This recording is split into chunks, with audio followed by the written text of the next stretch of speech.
chiesti quale animale più mi rappresentasse. Ed io senza pensarci ti risposi: un gabbiano.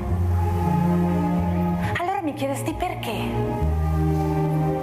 Ma perché gioia di vivere, è indipendenza, è libertà, perché vorrei sentirmi immersa nella luce.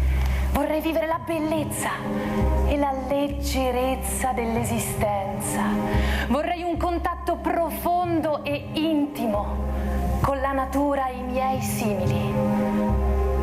E spazio, tanto spazio per volare, per sognare, per cambiare e non restare cosa immutata nel tempo. Cambierai, tutto cambia, mi dicesti.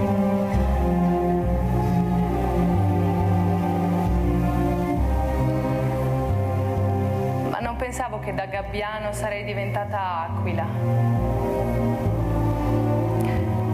Per assumere forza e coraggio, per usare gli artigli affinché potessi aggrapparmi alla roccia nelle tempeste della vita e nel mio volo rigenerare l'anima più e più volte, per cercare la solitudine su alte vette. Solo per ammirare ciò che sembra immutabile, ma mai lo è. Tutto cambia e si trasforma, resta l'essenza intima del tuo essere e del tuo sentire. Se la tua essenza è la sensibilità, quella resta. Se la tua essenza e se la tua fiamma è la passione, quella resta. Se la tua essenza è l'amore, quello si diffonde e si trasforma.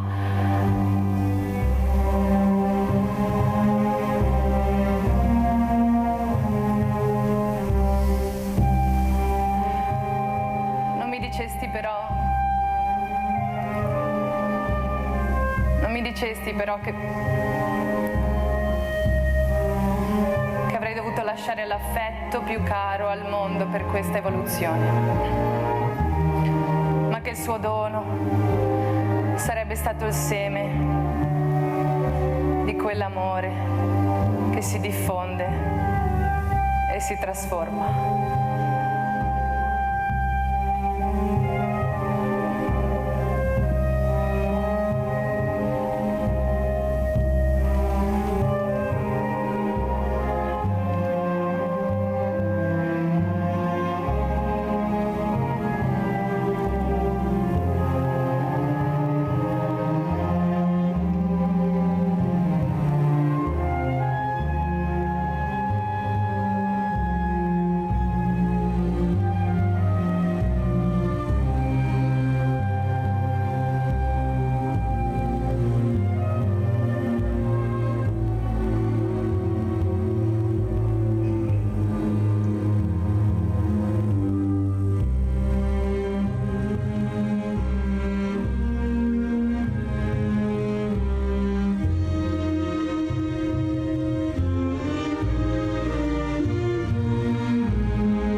Non si poteva interrompere questo meraviglioso brano, questa meravigliosa orchestra che voi sapete non c'è più, che è un spinner nel fianco alla Mirella, voi lo sapete che ve lo racconto sempre, vi spiego, perché proprio non mi va giù, anche se dovrò farmelo andare prima o dopo perché non c'è più.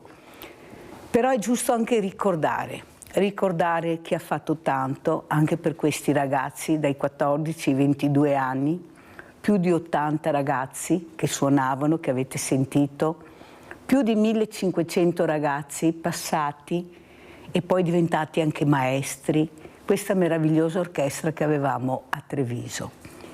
Però questa orchestra non faceva parte del cerchio magico, non poteva. Ogni volta anche in regione arrivava sempre seconda, terza, quarta, ma non si arrivava ad avere il contributo che loro cercavano per rimanere in piedi, per essere sostenuti, per avere quella visibilità che tanti hanno, perché appunto sono politicamente protetti. E mi ricordo l'ultima volta che li ho sentiti, mi emoziono ancora, era su questa chiesa, una piccola chiesa di Treviso, non tanto grande, perché nessuno aveva dato loro lo spazio per suonare. Perché la risposta è sempre quella, è tutto occupato, siete in tanti. Bene. E la storia di questi tanti qual è? La storia di questi ragazzi che noi vediamo molto emarginati, adesso abbiamo camper, abbiamo associazioni che si muovono, ma dovevamo arrivare all'estremo della pazienza, della sopportazione, del non ascolto, per queste creature che chissà magari che volto hanno dietro questa maschera che si sono messi, questo gabbiano che diventa aquila con gli artigli. Lo chiedo alla professoressa e la ringrazio, responsabile poi del settore carcere di Vianza, San Vincenzo de Paoli, perciò non a caso, la dottoressa Antonella Caldarte, grazie di essere veramente, grazie, mi scusi se mi sono allungata ma non potevo interrompere queste parole e questo brano. Saluto anche Giovanna Grando, presidente Associazione Parkinson, perciò non di sicuro gli ultimi della scala ma i primi, che stanno cercando anche loro di mettere questa goccia in questo oceano terribile.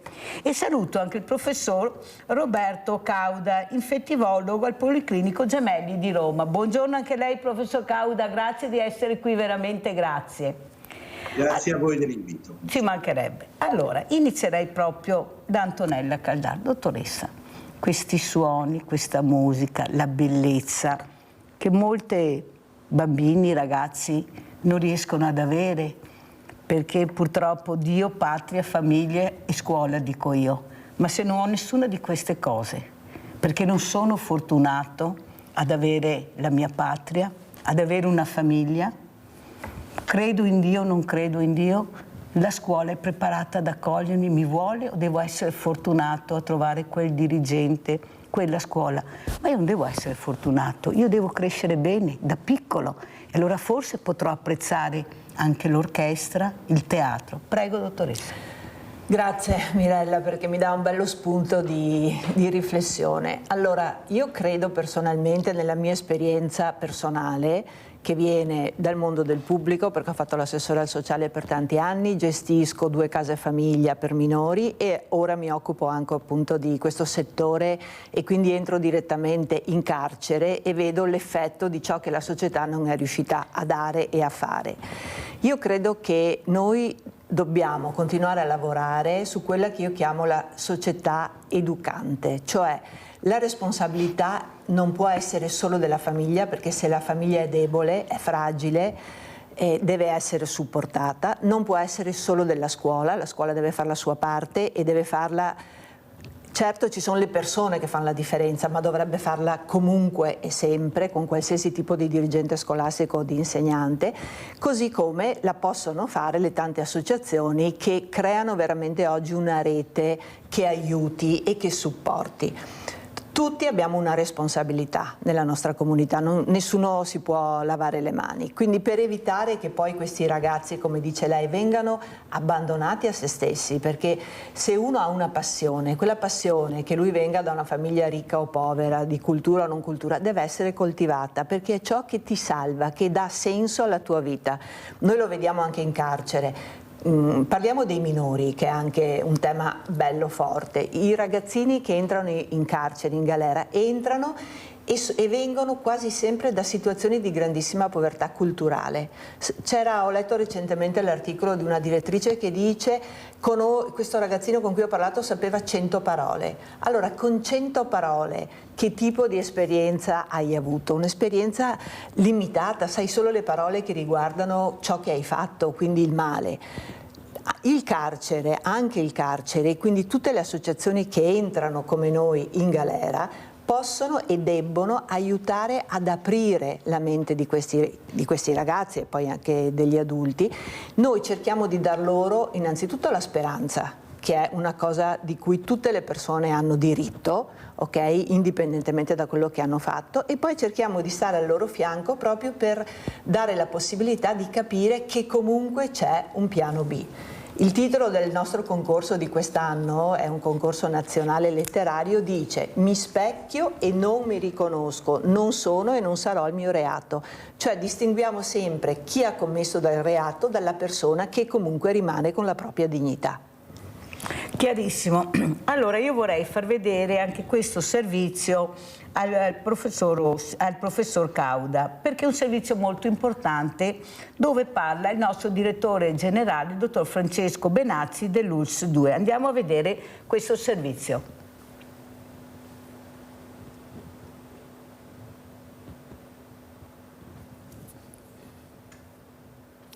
Benazzi psicofarmaci.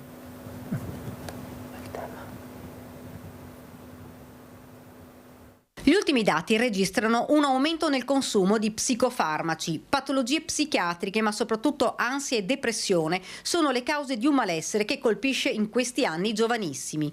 I numeri sono preoccupanti, un trend in forte peggioramento. Noi lo vediamo in particolare nei ragazzi, lo stiamo vedendo molto sia dal punto di vista dell'ansia.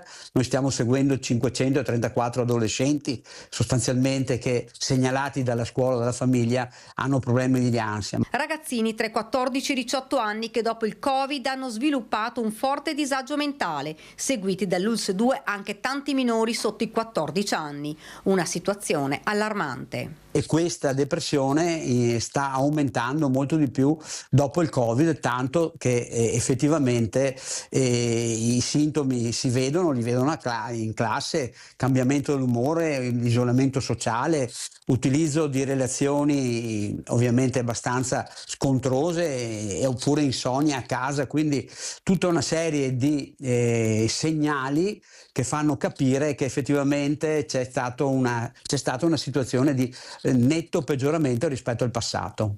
L'uso intensivo dei social media ha inoltre creato una distorsione della realtà, modelli di successo e felicità che non sempre sono reali e creano dei problemi importanti alle persone di depressione e patologie psichiatriche, e soprattutto crea un isolamento sociale. Molte segnalazioni arrivano dalla scuola e dalle famiglie. Noi abbiamo un ottimissimo rapporto di protocolli con la scuola e anche con i comuni, dove sostanzialmente cerchiamo di anticipare. È un messaggio che mando anche ai genitori: se vedono dei comportamenti strani da parte dei loro adolescenti, dei ragazzi, dei minori, non si devono preoccupare, non devono avere in testa lo stigma perché mio figlio è depresso, mio figlio è ansioso, non vado ai servizi. Bisogna farlo perché bisogna superare questa, perché è un unico modo per aiutare questi ragazzi, aiutarli mettendoli in mano a uno psicologo, mettendoli in mano a un educatore, cercando ovviamente di fare in modo che superino questi problemi. Ma i ragazzi sono solo una parte, perché il consumo di psicofarmaci è aumentato anche fra gli adulti, un vero e proprio allarme sociale. Senta, professor Cauda, perché ho fatto vedere questo servizio in parte, poi gliene farò vedere un altro? Perché il dottor Benazzi è molto preoccupato perché la gente si vaccina poco, specialmente sotto i 40 anni, cominciano ad avere forte perplessità. Però poi prendono i psicofarmaci, prendono medicine a nastro, antibiotici non ne parliamo, il fai da te regna sovrano in molte case.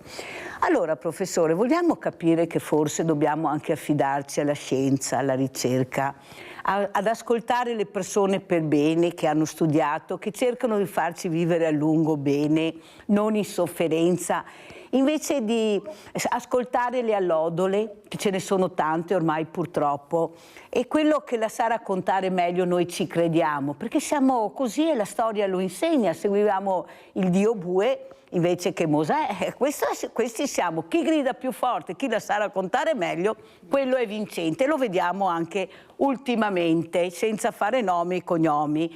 Allora, professor Cauda, cos'è che dobbiamo imparare? Perché il professor Benazzi giustamente è molto preoccupato, ma ho avuto anche sabato il professor Pregliasco ospite che continuava a ripetere: guardate che la vaccinazione è importantissima, guardate che i numeri stanno salendo, attenzione. Ma che popolo siamo, professore? Io delle volte dico, ma dove sono nate? Sono nel terzo mondo, che forse sono più attenti di noi e più buoni? Oppure non riesco a capire perché si ascolta e si insegue sempre il dio bue invece che seguire le parole di pace, di buonsenso di Mosè o chi per lui. Prego, professore. Grazie. Premesso che sono sempre molto contento di venire nel suo salotto, perché ogni volta ho degli spunti e la precedente intervista è sicuramente molto molto importante. È chiaro che si vive una fase di disagio, come lei ha detto, ed è chiaro che le persone in una fase di disagio tendono ad avere in modo assolutamente incolpevole delle reazioni che non sono reazioni molto logiche. Ora, io parto da un aspetto che è stato detto durante l'intervista, parlava del Covid, lo prendo però da una prospettiva diversa. La pandemia Covid, che purtroppo ha seminato così tanti lutti e ha coinvolto praticamente nel mondo così tante milioni e milioni di persone, ci ha insegnato una cosa, forse, quella di credere nella scienza. Se in passato le pandemie non avevano quell'arresto così rapido come è avvenuto per il Covid, rapido ovviamente tra virgolette, è perché non avevamo alle spalle una ricerca scientifica, una medicina efficiente, e di questa medicina, di questa ricerca fanno parte i vaccini. Le persone hanno una memoria molto corta, questo lo dico anche rivolto a me stesso ovviamente. Quando siamo fuori dal pericolo non ricordiamo quello che era il pericolo, no? Promesse da marinaio una volta si diceva, e a questo punto ci siamo dimenticati che se siamo usciti dal Covid è anche grazie alla ricerca scientifica, grazie ai vaccini. Tra l'altro gli scopritori dei vaccini sono stati giustamente insigniti del premio Nobel. Che poi non sia tutto perfetto lo sappiamo tutti, però diciamo in una logica costi-benefici la vaccinazione ha portato a superamento delle difficoltà. E mi permetta anche di ricordare, oggi è il 1° dicembre, è per la 37esima volta dal 1° dicembre 1988 si celebra nel mondo la giornata mondiale dell'AIDS. Si è trattata di una pandemia con numeri certamente grandissimi, ma che si sono raggiunti non in un tempo breve come per il Covid, ma in un tempo più lungo. Ma al pari del Covid ha portato così tanti lutti, così tanta disperazione nelle persone. E oggi, se possiamo guardare a questa malattia in maniera molto, molto, molto diversa da come era agli inizi, io ne sono stato testimone, allora negli anni '80 ero negli Stati Uniti e vedevo l'impotenza dei medici, e che grazie alla ricerca scientifica ci sono farmaci efficaci che assicurano alle persone, non chiamerò pazienti, alle persone che vivono con l'HIV una vita normale, assolutamente normale come tutti gli altri. Professor Cauda ha fatto bene a parlare e a ricordare qual è la storia e la realtà anche dell'AIDS, così capiscono bene a casa. Però il fatto preoccupante è che la scienza e la ricerca ha fatto dei passi enormi, non si muore più, si può curare, Il problema è che i nostri giovani non lo sanno, perché stanno aumentando le malattie venere e non lo sanno perché non conoscono, non hanno rispetto del proprio corpo, ma bisogna insegnarglielo. Ecco, questa sessualità che si fa fatica a inserire nelle scuole, perché qualcuno ha deciso che forse è meglio che decidano i genitori per i loro ragazzi, dopo magari questi vanno su internet e ne combinano di tutti i colori, d'altra parte dove vanno? I genitori a casa non parlano, neanche quelli giovani, è un tabù, siamo ancora all'era della pietra secondo me, perché io parlo con questi ragazzi a casa, quasi tutti il sesso è tabù. E poi vediamo quello che succede. Ma allora cosa si deve fare? Perché parlavamo prima di far crescere bene queste persone. Lei ha detto la scienza e la ricerca. Certo, noi abbiamo visto tanti soldi, il professor Cauda, quando i grandi della terra hanno avuto paura di morire. Allora cosa hanno fatto? Hanno investito, allora sono più avuti tantissimi soldi alla ricerca, in poco tempo sono arrivati i vaccini, prima non se ne parlava. Ma adesso, come dice lei, la memoria è corta perché continuano a non investire nella ricerca. Questa è la verità. Perché bisogna anche iniziare a parlarne, perché se tutti stiamo zitti e dico ma Madama la Marchesa va tutto bene, no, non va bene. Non va bene la ricerca, non va bene per i ragazzi, che guardate come si comportano e cosa fanno. Allora mi fa molto pensare. Presidente Grando, però fa pensare anche questa malattia, questo Parkinson, che anche là bisognerebbe parlarne, discutere, voi fate tantissimo, ma con grande fatica anche voi, perché per fare le cose bisogna avere anche la possibilità di farle economicamente, i posti dove andare a parlare, a coinvolgere le famiglie, le persone. Com'è la situazione, Presidente? La situazione non è buona perché c'è un aumento esponenziale a livelli altissimi della malattia di Parkinson e mi fa piacere proprio che siamo anche in diretta con i Gemelli di Roma, perché c'è una sede anche a Treviso, e collaboriamo proprio con i Gemelli di Roma. C'è un aumento esponenziale perché c'è un Parkinson anche secondario, primario, due tipi hanno scoperto che può venire anche da farmaci, da psicofarmaci, da un abuso di farmaci.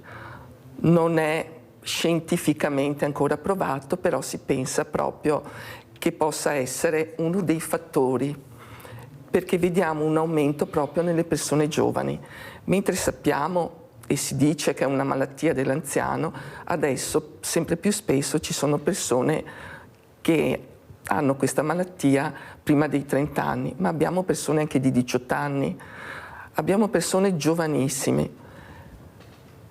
Cosa fare? Io penso che la cosa più importante è stata detta prima dalla professoressa Caldat, se non sbaglio, cognome, sia l'educazione. È fondamentale educare sia le persone che hanno il problema, sia i familiari, ma tutta la cittadinanza. Educare al senso di responsabilità, all'accoglienza, all'ascolto e anche all'accompagnamento delle persone. Si parla di fare i distretti, tornare ad aprire i distretti e spero vivamente che sia molto presto. Le persone devono restare nella propria comunità, vicine, devono trovare una famiglia, ma la famiglia siamo anche noi. Dobbiamo stare vicine a queste persone, perché oggi voglio parlare del Parkinson, ma di tutte le malattie, perché ce ne sono molte. Tante. E l'abbiamo detto prima, mettere in rete le associazioni. Le associazioni devono lavorare insieme per avere forza e per avere la voce che serve. Su questo so che sfondo una porta aperta, Mirella. No, non è aperta, è chiusa la porta, Giovanna, purtroppo, perché non fanno questo, non vogliono saperne. Però... No, Giovanna, è inutile che ce la giriamo. È vero, se fai ognuno... Bravissima, e non si va da nessuna parte. No, troviamo l'anziano morto in casa, sì, il ragazzo che non rispetta il suo corpo perché nessuno glielo spiega e non sa l'importanza del proprio corpo, i genitori che credono appunto a qualcun altro invece di credere alle persone che parlano bene. No, aspetta, perché abbiamo Rinaldo, se no blocco il centralino. Rinaldo? Sì. Eccolo qua. Ciao Rinaldo, vai. Ciao Mirella e buongiorno ai tuoi ospiti. volevo dire, viviamo su un'era sbagliata, ma se noi altri, mica sono 89 anni, che siamo nati non avevamo niente e siamo cresciuti bene, perché in testa che avevamo di andare a lavorare, tappare 2 o 3 anche per togliere per le scarpe, una maglia che non avevamo niente. Adesso i fiori giovani, il tutto, ma neanche non avevamo neanche gli occhi da piangere, Mirella.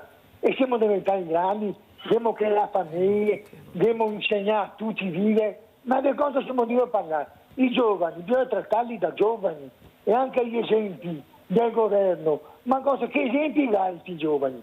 Noi lavorati, poi fare quello che vuoi, i bastoni ai maestri, i fastrai. Una volta la prima roba che andavamo migliorare alle suore da Puteo alla Gio. Buongiorno sorella, dicevamo l'Ave Maria. Adesso chi è che ti insegna a fare queste robe? Educazione è fatto di queste piccole robe qua. Se comincia con rispetto dei genitori, rispetto dei vecchi, rispetto del quieto vivere. Quella è l'educazione. Grazie Rinaldo, fammi andare avanti, molto chiare le tue riflessioni. Allora, Antonella Caldar, come commentiamo quello che ha sentito, le parole sia del professore che di Giovanna Grande, le mie? Allora, io sono d'accordo sostanzialmente su tutto. E per quanto riguarda il nostro impegno per fare in modo che ci sia giustamente attenzione alla scienza, su questo è indubbio. Parallelamente una grande attenzione alla rete sociale e a coloro che fanno parte della nostra società, anche il telespettatore che ha chiamato adesso richiama i vecchi tempi e dice oggi i ragazzi hanno tutto. Forse hanno tutto dal punto di vista materiale, però evidentemente manca quel tutto che magari questo signore ha avuto, che i miei genitori, i miei nonni hanno avuto, che era il contesto che li accompagnava. Avevano poco o nulla dal punto di vista materiale, ma avevano dei principi su cui sono cresciuti. Ecco, noi per esempio, proprio in forma preventiva, diciamo, entriamo nelle scuole con questo progetto che si chiama Scegliamo Bene, che praticamente sono delle giornate sulla legalità, dove non vogliamo insegnare nulla ai ragazzi, però vogliamo renderli consapevoli del fatto che ciascuno di noi, quindi anche loro, ha una responsabilità sociale sia individuale che collettiva. Edoardo, per cortesia, diciamo alla regia di mandare le foto che ha mandato appunto Antonella Caldar, per cortesia, intanto che parla, per capire anche l'importanza di quello che stanno facendo. Prego. Sì, quindi noi lavoriamo anche sul piano proprio della prevenzione, sia con i ragazzi, come dicevo, ecco qui abbiamo per esempio l'intervento che abbiamo fatto a Brescia dopo l'edizione del premio Castelli di quest'anno. Lì abbiamo Gherardo Colombo. Vedere, aspetti che lo faccio vedere lì io, abbiamo l'ex magistrato dietro, Gherardo Colombo, che ci ha proprio parlato della situazione assurda delle nostre carceri, perché vede, noi certamente entriamo in carcere per stare vicino alle persone, per aiutare loro e le loro famiglie, però cerchiamo anche di essere promotori del cambiamento della politica. Oggi la politica è fortemente carente per quanto riguarda il loro ruolo in carcere, cioè non ci si può limitare a porre dei limiti. Noi dobbiamo anche, ecco, questa è la mostra fotografica che abbiamo inaugurato a Brescia e che partirà, sarà aperta sabato prossimo anche a Vittorio Veneto, i volti della povertà in carcere, cioè cerchiamo di raccontare anche a chi sta fuori dalla galera qual è la vera situazione dentro, perché giustamente le persone che sono in galera sono lì perché hanno commesso un reato, ma noi non possiamo limitarci, come ho detto prima, a considerarli solo il proprio reato. Questo è Don Marco Pozza, che era con noi mercoledì scorso, cappellano del carcere di Padova, una persona fortissima dal punto di vista dei messaggi che lancia, è uno che lavora tu per tu con chi ha commesso reati importanti. Quindi prevenire certamente, e lo facciamo appunto con serate come quelle con Don Marco Pozza, come questa con Gherardo Colombo, come quelle negli interventi nelle scuole in tutta Italia, e poi curare, nel senso di stare a fianco a chi è fragile in carcere e le loro famiglie, altro tema su cui si potrebbe scrivere un libro, e soprattutto anche creare la sensibilità nel pubblico, in tutti noi, perché la galera non è un posto dove mettiamo le persone e a noi che sta fuori ci sta bene che siano lì, perché finché sono lì non ci danno fastidio. Quelle sono comunque persone che nella maggior parte dei casi riusciranno, e perché possano essere reinseriti nella nostra società in senso positivo quando escano e non ricombinino lo stesso reato che poi li rimanda dentro, quindi anche con un costo per la società stessa, dobbiamo contribuire a creare questa sensibilità verso il tema del carcere. Lorenza da Mestre, poi andiamo dal professor Cauda. Vai Lorenza. Buongiorno Mirella, lei e i suoi ospiti. Buongiorno. Io volevo riferirmi al ragionamento che state facendo stamattina a riguardo dei psicofarmaci, dei giovani ma anche degli anziani. Io chiaramente accompagno una signora praticamente perché è sola, i parenti la evitano, perché ho notato anche questa particolarità. Chi soffre di depressione, tra l'altro la depressione colpisce più nella stagione estiva, ho notato. Non sono una dottoressa, però insomma qualcosina capisco. Io mi domando, queste associazioni, io avevo anche posto a un medico, perché non si crea un gruppo di donne di una certa età che hanno avuto problematiche? Poi questa cosa qui si è sentita di più quando c'è stato il Covid, ci ha dato il colpo di grazia assolutamente, perché tante donne sono da sole, i figli purtroppo nelle famiglie magari c'è la fortuna che lavorano tutti e due, però dialogo zero, e allora è ovvio che questi si rifugiano sui social. Però io mi domando, perché non creare questi gruppi fra genitori e figli, andare nel centro e capire un attimino com'è la situazione interna della famiglia, poi creare questi gruppi di congregazione fra persone che hanno problematiche, che in modo tale che ci sia una insieme, cioè costruire qualcosa, perché in parole povere, Mirella, ho notato che chi soffre di depressione è isolato. Grazie, devo chiudere assolutamente perché devo andare in pubblicità, ci vorrebbe una trasmissione di tutto il giorno, di 24 ore, per rispondere a tutte le domande che voi ponete. Pubblicità.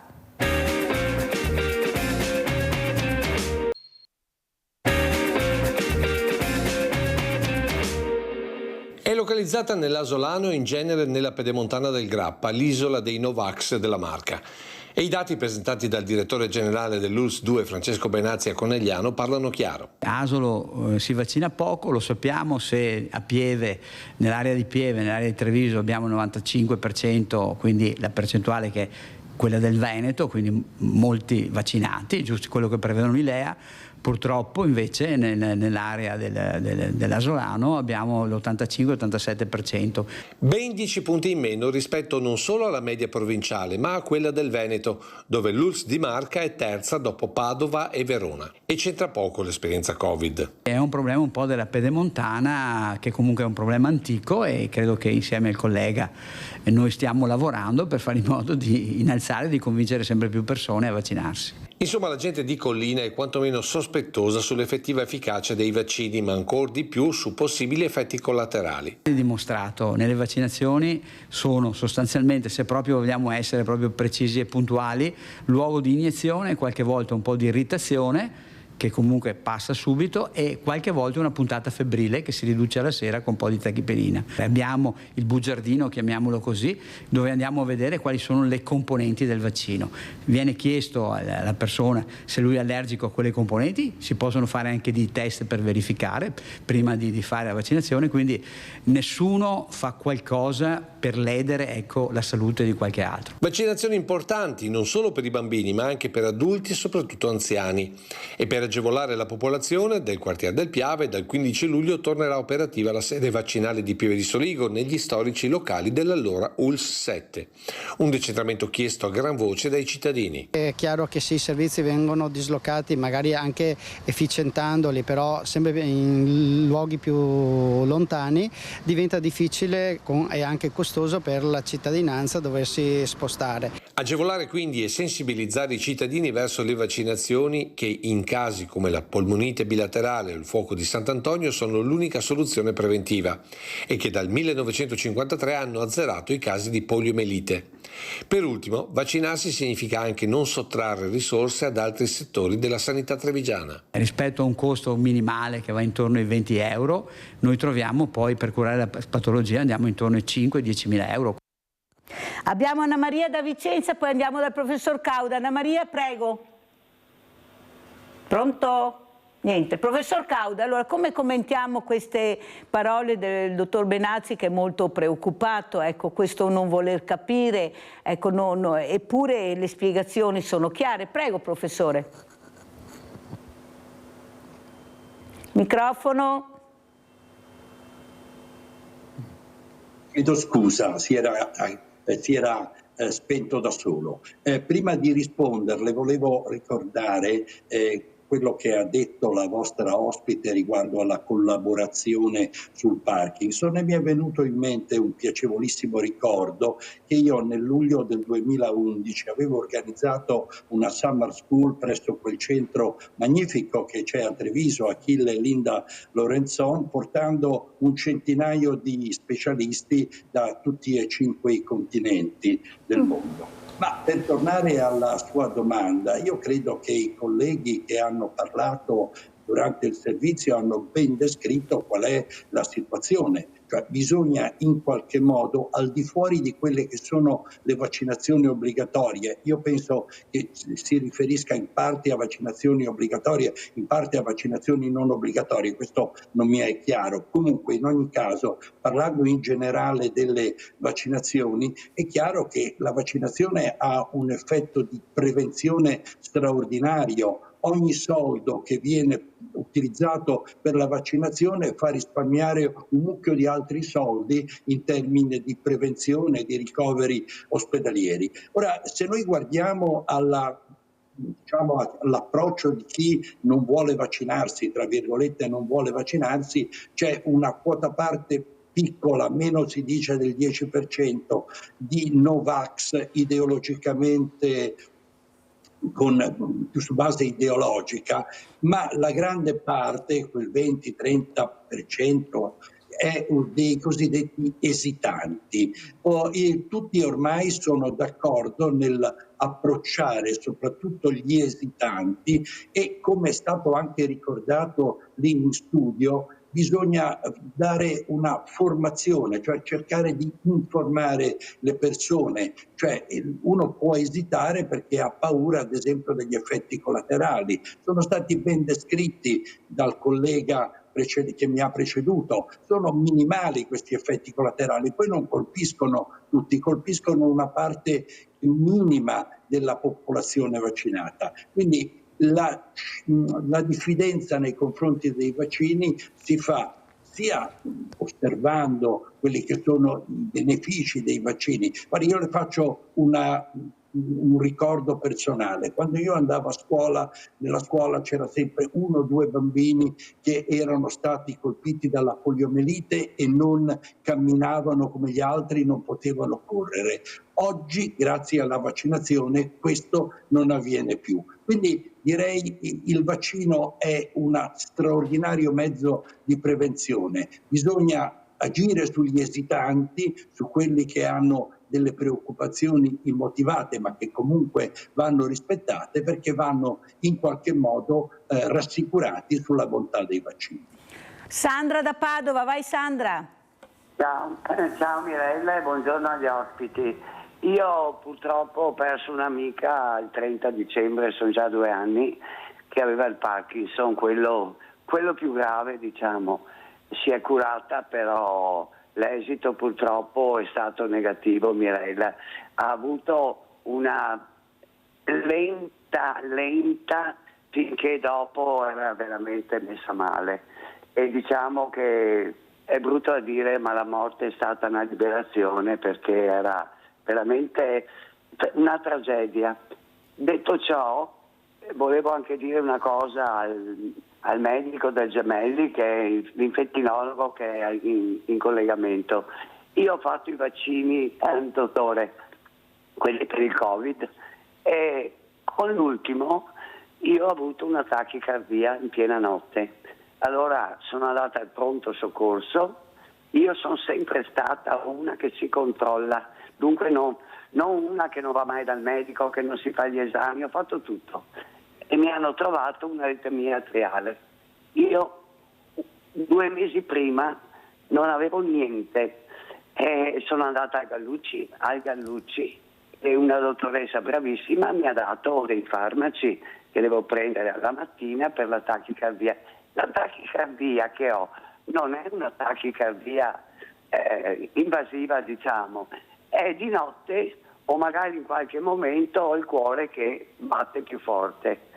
Ci convivo, non è che non ci convivo. Sandra, grazie, però, perché sennò non ce la faccio, tanti ospiti. Comunque hai fatto le tue riflessioni a voce alta, poi risponderanno gli ospiti. Io volevo sentire anche questa voce per capire i volti della povertà in carcere che ha portato appunto Antonella Caldarta. Cos'è questo libro? Allora, questa è una pubblicazione con delle bellissime foto di Matteo Pernasselci, che è un giovane fotografo accreditato presso la Santa Sede e che raccoglie le foto di persone che sono in carcere intervistate da Rossana Ruggero, che è una vincenziana di Roma. Le foto, c'è la prefazione tra l'altro del Cardinal Zuppi, molto interessante, ci sono foto sia del carcere, delle persone che lo abitano, sia i reclusi, i ristretti, che il cappellano piuttosto che il direttore. Ed è un modo per raccontare le storie, perché qui ci sono intervistate delle persone che si raccontano ciò che erano, ciò che li ha condotti ad essere chiusi in galera e le loro speranze. Per noi la presenteremo sabato a Vittorio Veneto alle 16 alla Casa dello Studente, rimarrà poi aperta per 10 giorni.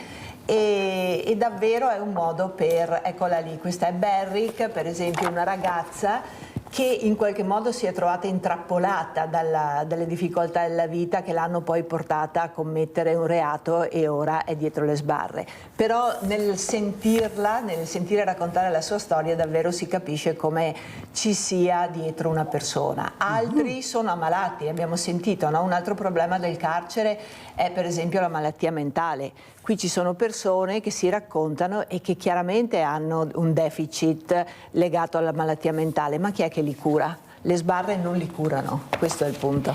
Questo è il punto, tanto è vero che appunto Maria Gabriella Lusi, il carcere che vorrei è fatto di umanità e di gioco di squadra. Questo la dice lunga, è un articolo, è un titolo che è uscito sul giornale per capire quante persone stanno cercando, sono addetti ai lavori, di far capire che bisogna anche cambiare registro con questi carceri, perché veramente avete visto questi detenuti col Papa, specialmente con Papa Francesco, che io lo ricordo sempre, ecco, un Papa stupendo che aveva capito l'importanza di dare voce agli ultimi, che lavorava per gli ultimi, che supportava anche gli ultimi, cosa non facile da trovare. Abbiamo Anna Maria da Vicenza, vai Anna Maria.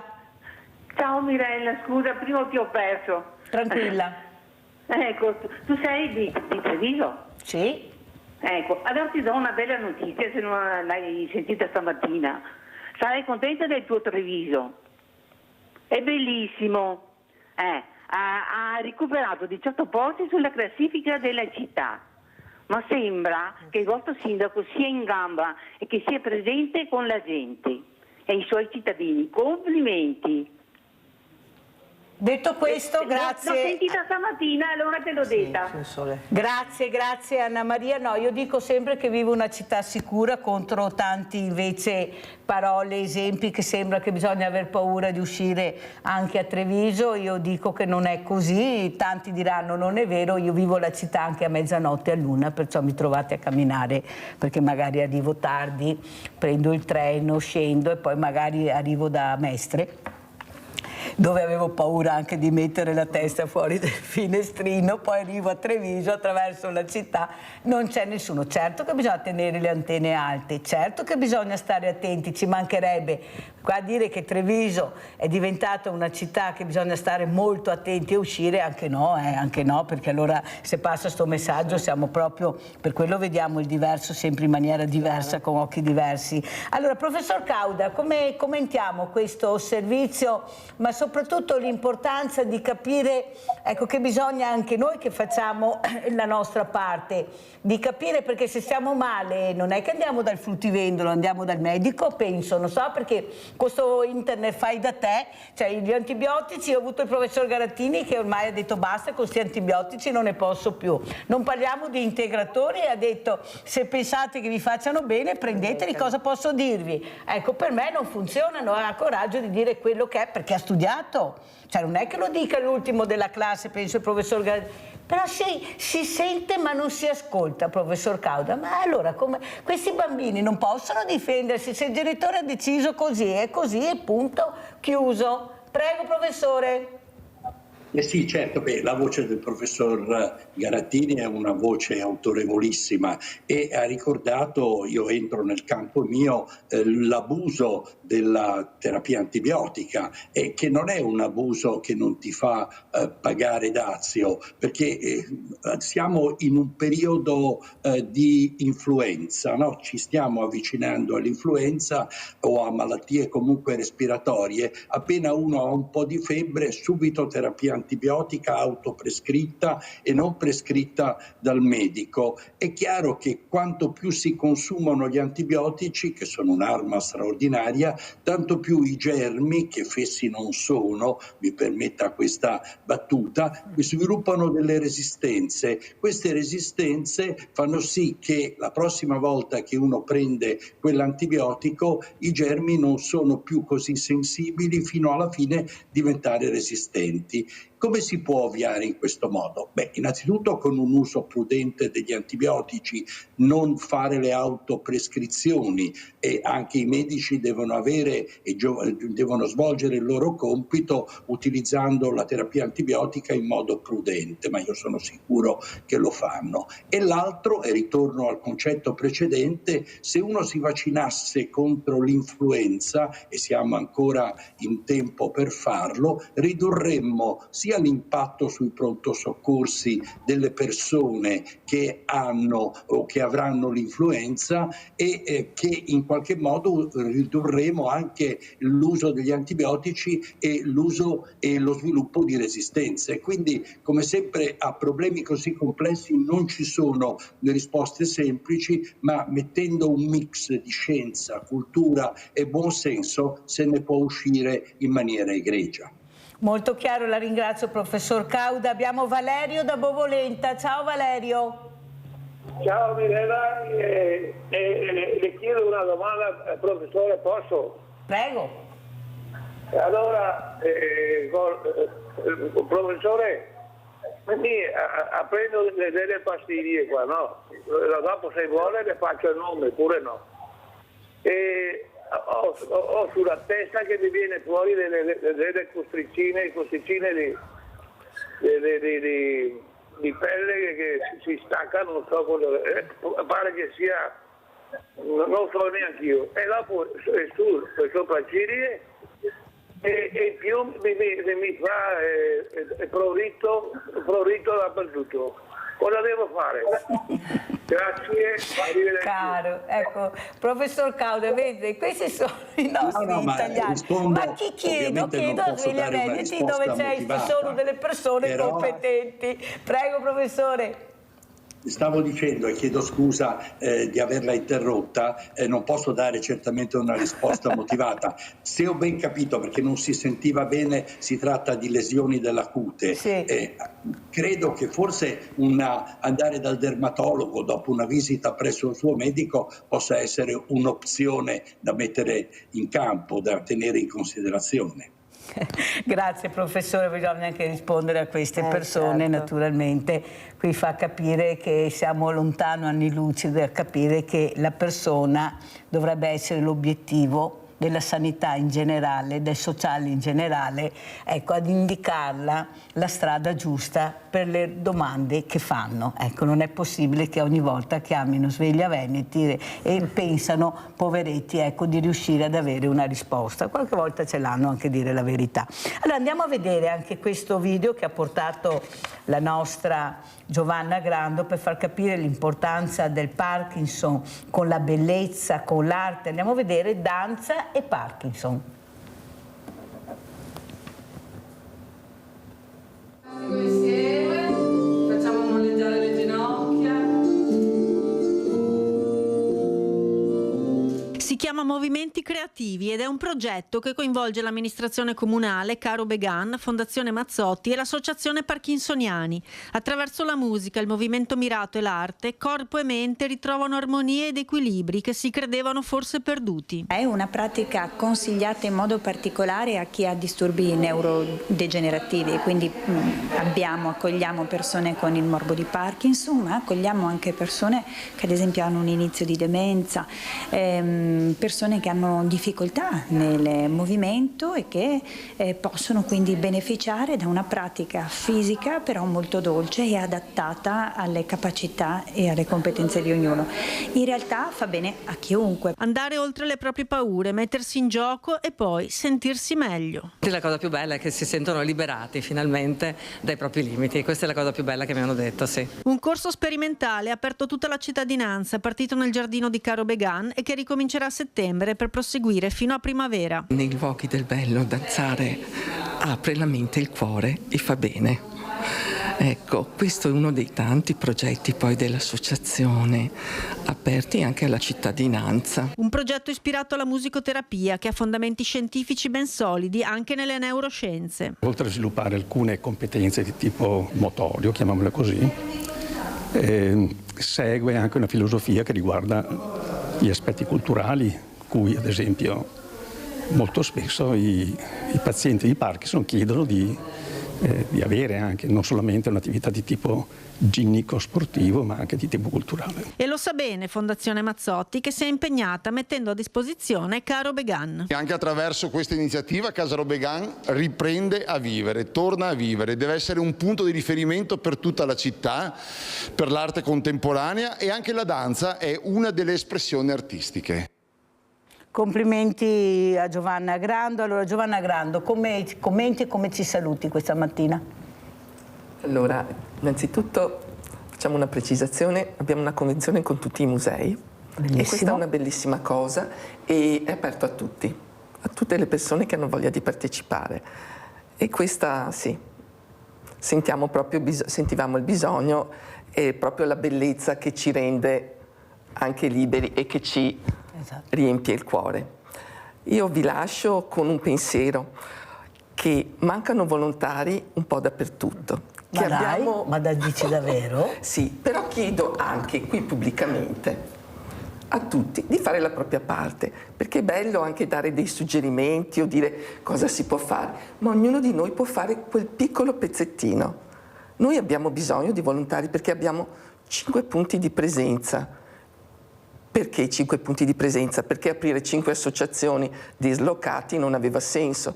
C'è una sede con un'amministrazione, poi abbiamo Mogliano Veneto, Montebelluna, Conegliano e abbiamo aperto a Treviso, abbiamo aperto anche a Oderzo poco tempo fa, perché tutti insieme è più facile. Con 2 mani facciamo qualcosa, con tante facciamo molto.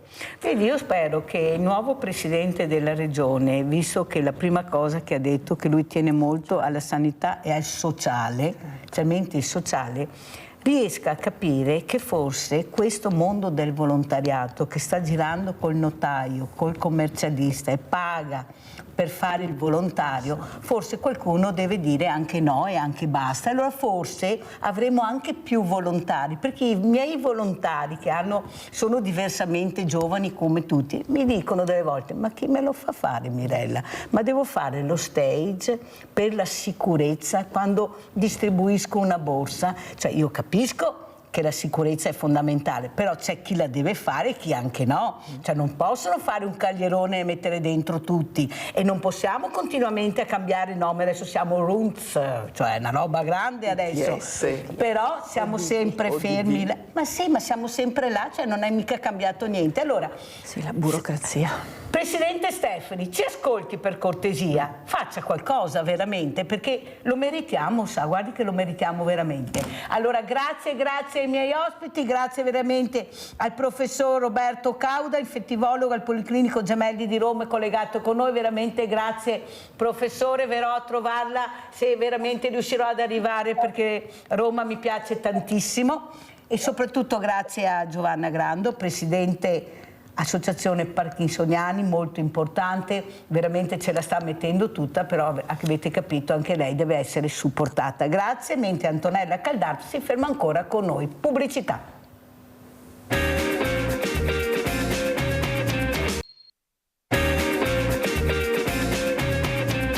E siamo col vice presidente della Confesercenti Centrale del Veneto, che è Convento Flavio, che è qui con noi, e lo ringrazio perché è molto importante capire, ormai siamo il 1° dicembre, come andranno, che ecco dall'osservatorio importante della Confesercenti cosa si sente, ed è rimasta con noi anche Antonella Caldardo, perché voglio continuare a vedere questo libro bellissimo che ha visto, queste foto. Poi chiederò a Antonella ma perché i carceri sono sempre in degrado totale, ecco, proprio io non riesco a capire che messaggi terribili, eppure siamo nel 2025, abbiamo persone straricche, e qua lo dico a Convento Flavio, che non sanno neanche dove buttare i soldi. Sentiamo certe aste, non so, per una giacca, un anello, una cosa si spegne, proprio non sanno dove buttare. Adesso sono anche i bidet d'oro, perciò andiamo avanti.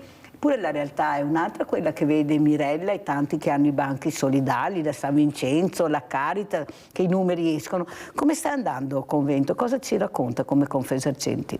Sicuramente i dati del 2025 sono dati che a livello nazionale portano anche un po' di tranquillità, perché noi pensiamo che i dati Istat hanno previsto che la crescita è del 0,6% del PIL per il 2025, prevedono 0,8% per il 2026, sicuramente dati che non sono eccezionali, però creano una stabilità, anche se invece la percezione effettiva non è la stabilità, anche perché noi continuiamo a vedere delle piccole realtà che continuano a chiudere, e anche in campagna elettorale che è appena finita si è tenuto molto conto di piccoli esercizi perché creano sicurezza, convivialità, creano quel benessere delle città, però continuano a chiudere le attività commerciali, e questo è un dato molto preoccupante. Io spero che, vista che adesso è appena stato eletto un nuovo presidente, si lavori anche su questo. Il piccolo commercio e vicinato sappiamo quanto importante è, noi puntiamo su questo, rappresentiamo questi, e sono frutto, per la regione Veneto soprattutto, di economia e sicuramente produttività della nostra regione. Cos'è che la preoccupa di più Convento? Perché è un momento dove non si riesce a capire dove si potrebbe migliorare per rendere la vita più facile anche alle piccole attività, queste piccole attività che fanno veramente fatica a resistere, perché abbiamo le bollette più care d'Europa, abbiamo gli stipendi più bassi d'Europa, le pensioni più basse. Adesso avremo un aumento, chi prende mi sembra 1.500 euro, un aumento di 12 euro mi sembra su quello che verrà elargito. Non le sembra che ci dovrebbe essere qualcuno che invece capisce quali sono veramente i problemi del paese, che sono uguali da nord a sud e da est a ovest, là non ci piove. Però mi sembra che il messaggio che si vuole dare, anche adesso vediamo a Natale, tutte le amministrazioni che si preparano, luci, alberi, bancherelle.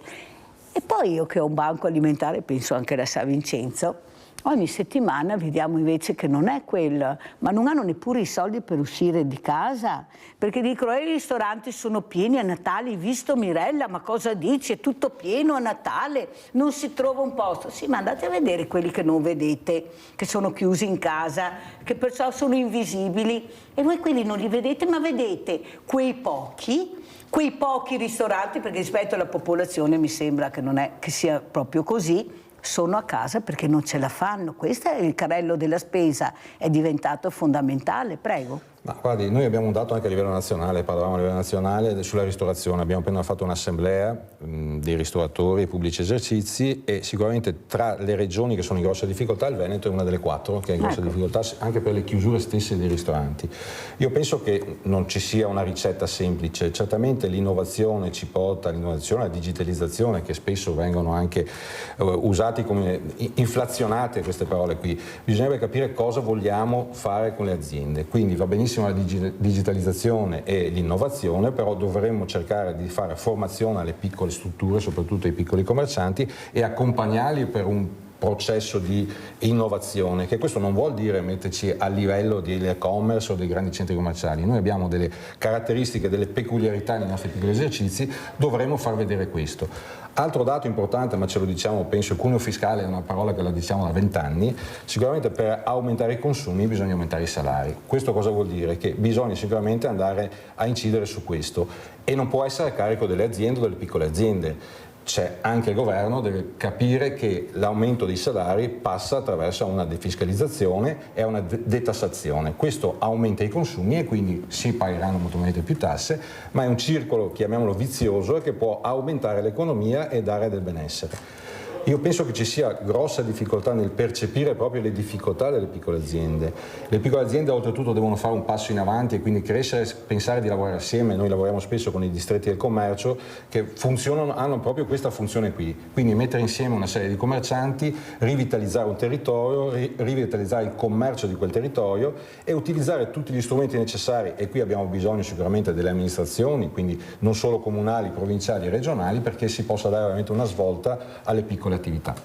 Sì, però quello che non torna è che molte persone che io ho avuto ospiti che appunto hanno ristoranti, trattorie, bar, dicono ci vorrebbero ancora i voucher, non troviamo personale, non vogliono più fare questo lavoro, però mi risulta che soprattutto io vado molto spesso a Venezia, all'interno dei locali vedo tutte persone che non sono di sicuro venete, nel senso che non sono nate qua, fanno i camerieri, sono nelle cucine, però non si vuole vedere. E soprattutto quello che volevo chiederle, Convento, il mondo dei diversamente agili, dove queste persone hanno questo diploma anche dell'alberghiero, però io ho i sindacati tutti e i conti non tornano, non vengono assunti, cioè c'è la paura di dare lavoro a queste persone perché secondo qualcuno non sono ancora preparati, bisogna stare attenti, ma se ha il diploma vuol dire che è pronto per fare quel lavoro. C'è ancora tanta paura nell'assumere il diversamente agile, come li chiamo io?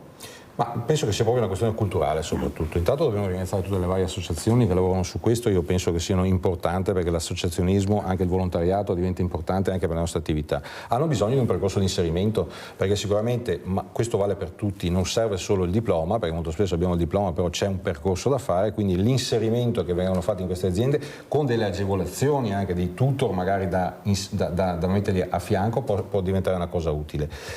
Penso che una delle problematiche più grandi sia proprio il fatto che non troviamo figure professionali e su questo ritorna alla formazione. Dopo, come dicevo, è proprio un effetto culturale, nel senso noi abbiamo i figli, ho figli anch'io, tutti all'università, ci sono dei lavori veramente importanti e utili e anche remunerativi, io penso, che siano da implementare e sicuramente di dargli una qualifica completamente diversa di quella che una volta c'era, adesso non c'è più. Sono mestieri importanti, operazioni importanti che vengono fatte per la socialità e questo ci vuole un percorso insieme condiviso per riuscire a inserirli e dare la possibilità. Antonella Caldacqua, so che scuote la tesi, è vero, allora prego. Sì, perché questo è un tema caldo. Allora, una delle cose che noi cerchiamo di fare, ma non solo noi della San Vincenzo, di tutte le associazioni che entrano in carcere, è quello di favorire non solo a queste persone qualcosa da fare per passare il tempo, quindi attività culturali che comunque sono importanti, ma anche il lavoro,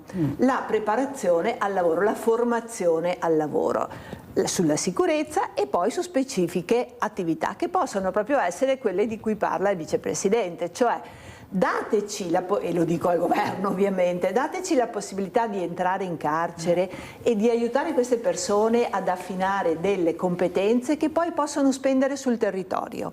Lo si può fare con l'azienda che entra in carcere, quindi laboratori dentro in carcere, oppure dando la possibilità a chi ha diciamo, i requisiti per poter uscire a formarsi, di uscire e di venire a formarsi e poi a lavorare all'esterno.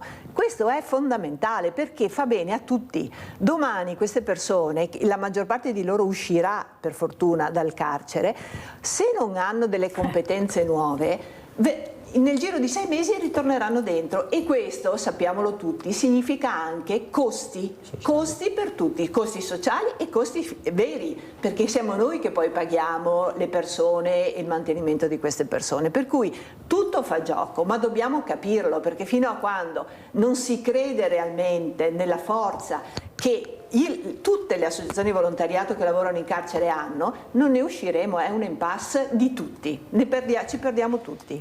Allora, qual è il messaggio alla fine di questo libro? Cosa vuol dire questo libro? Ci sono delle foto che vi ho fatto vedere che fanno riflettere, foto che forse qualcuno dovrebbe vedere con gli occhi giusti.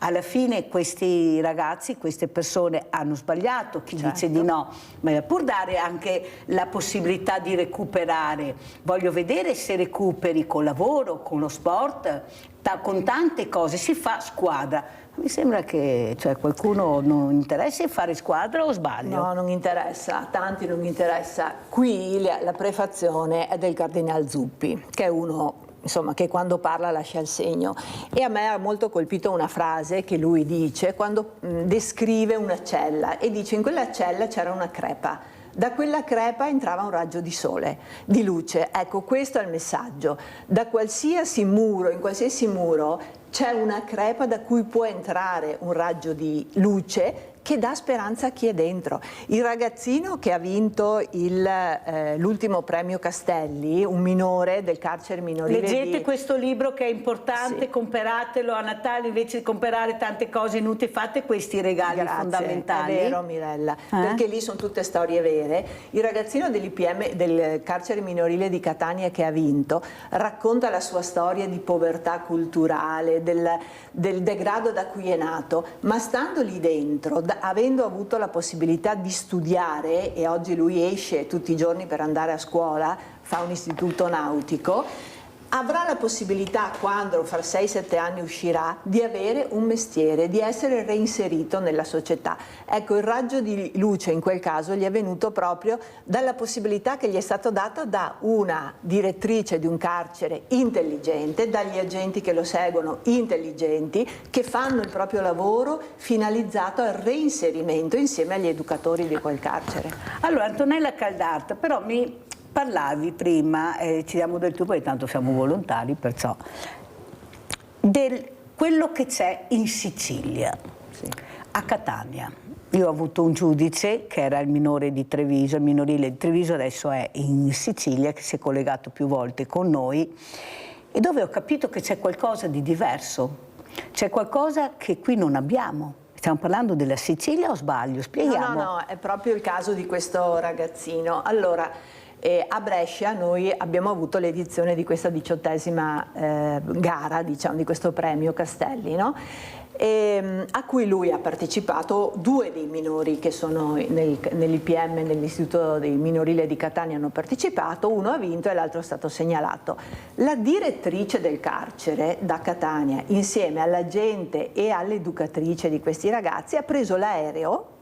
Quindi in 5 hanno preso l'aereo, sono venuti a Brescia, sono rimasti con noi 3 giorni, noi abbiamo proprio condiviso il luogo dove dormivamo, le cene, i pranzi, la premiazione, e quindi abbiamo avuto modo di capire come la differenza, come sempre, la facciano le persone. Lì hanno un carcere moderno, e questo già è molto importante, perché vivere in un luogo bello piuttosto che un luogo degradato fa veramente la differenza, e anche il carcere dovrebbe essere un luogo che abbia una struttura, diciamo, almeno essenziale, e non con lo sporco, il degrado che purtroppo io stesso vedo quando giro tante prigioni, e soprattutto fatta in modo da favorire questi ragazzi. Lì per esempio mi raccontava il ragazzo, ci sono ovviamente le sbarre, ma sono solo attorno, internamente il carcere è aperto, cioè le celle sono aperte, i ragazzi si possono spostare dall'uno all'altro e hanno dei luoghi dove socializzare. Questo è importantissimo perché vuol dire dare a loro certamente la limitazione della libertà, che è la cosa peggiore che tutti noi possiamo subire, e bisogna andare in galera per capire che cosa significhi, quindi loro la loro pena la stanno scontando, però all'interno di questi anni in cui sconteranno la pena hanno la possibilità di capire che c'è una prospettiva per loro quando usciranno, quindi il luogo fisico e la modalità di gestione fanno la differenza.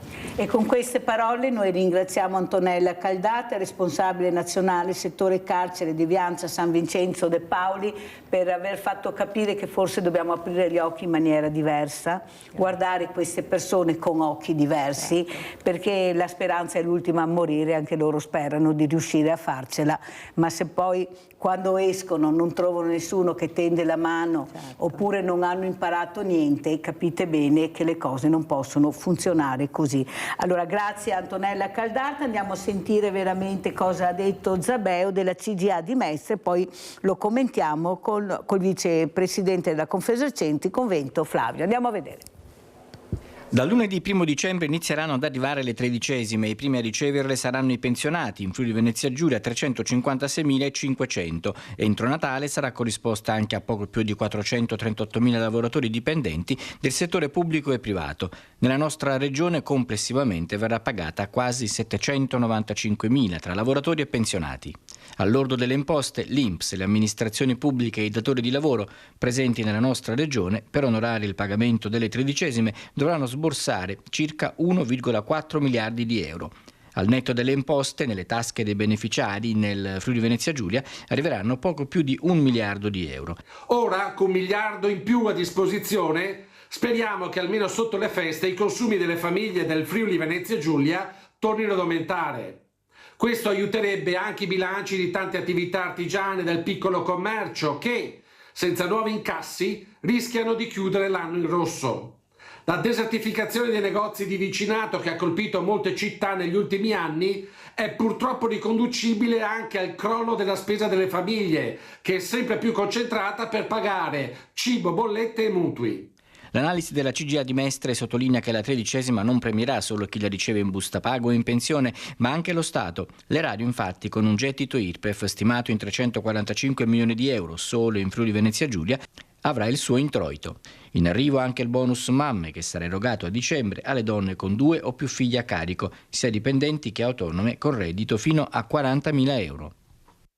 Allora saluto e ringrazio anche Luigi Dorigo che è arrivato, ha fatto la maratona a New York, Babbo Natale, San Nicolò, tante cose, guardate la maglietta che bella, ma prima di dare la parola appunto a Luigi Dorigo sentiamo come commenta Flavio Convento queste parole di Zabeo della CGA di Mestre, prego. Sono dati importanti, insomma, sicuramente abbiamo anche accennato prima, le 13esime daranno un po' di ossigeno anche ai consumi e anche alle attività commerciali.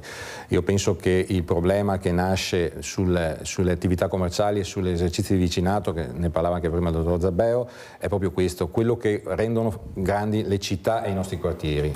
Quindi portano sicurezza, sicuramente portano anche a livello sociale, hanno una forte influenza, perché noi sappiamo benissimo che a livello nazionale abbiamo sicuramente molti più anziani che hanno bisogno di servizi, hanno bisogno di avere delle attività commerciali dove poter andare a servirsi, e quindi lavorare sugli esercizi di vicinato è fondamentale. È fondamentale, ripeto, non solo per l'aspetto economico, ma sia per l'aspetto di sicurezza e sia per l'aspetto sociale delle persone con cui andiamo a incontrarci e a parlare delle nostre situazioni.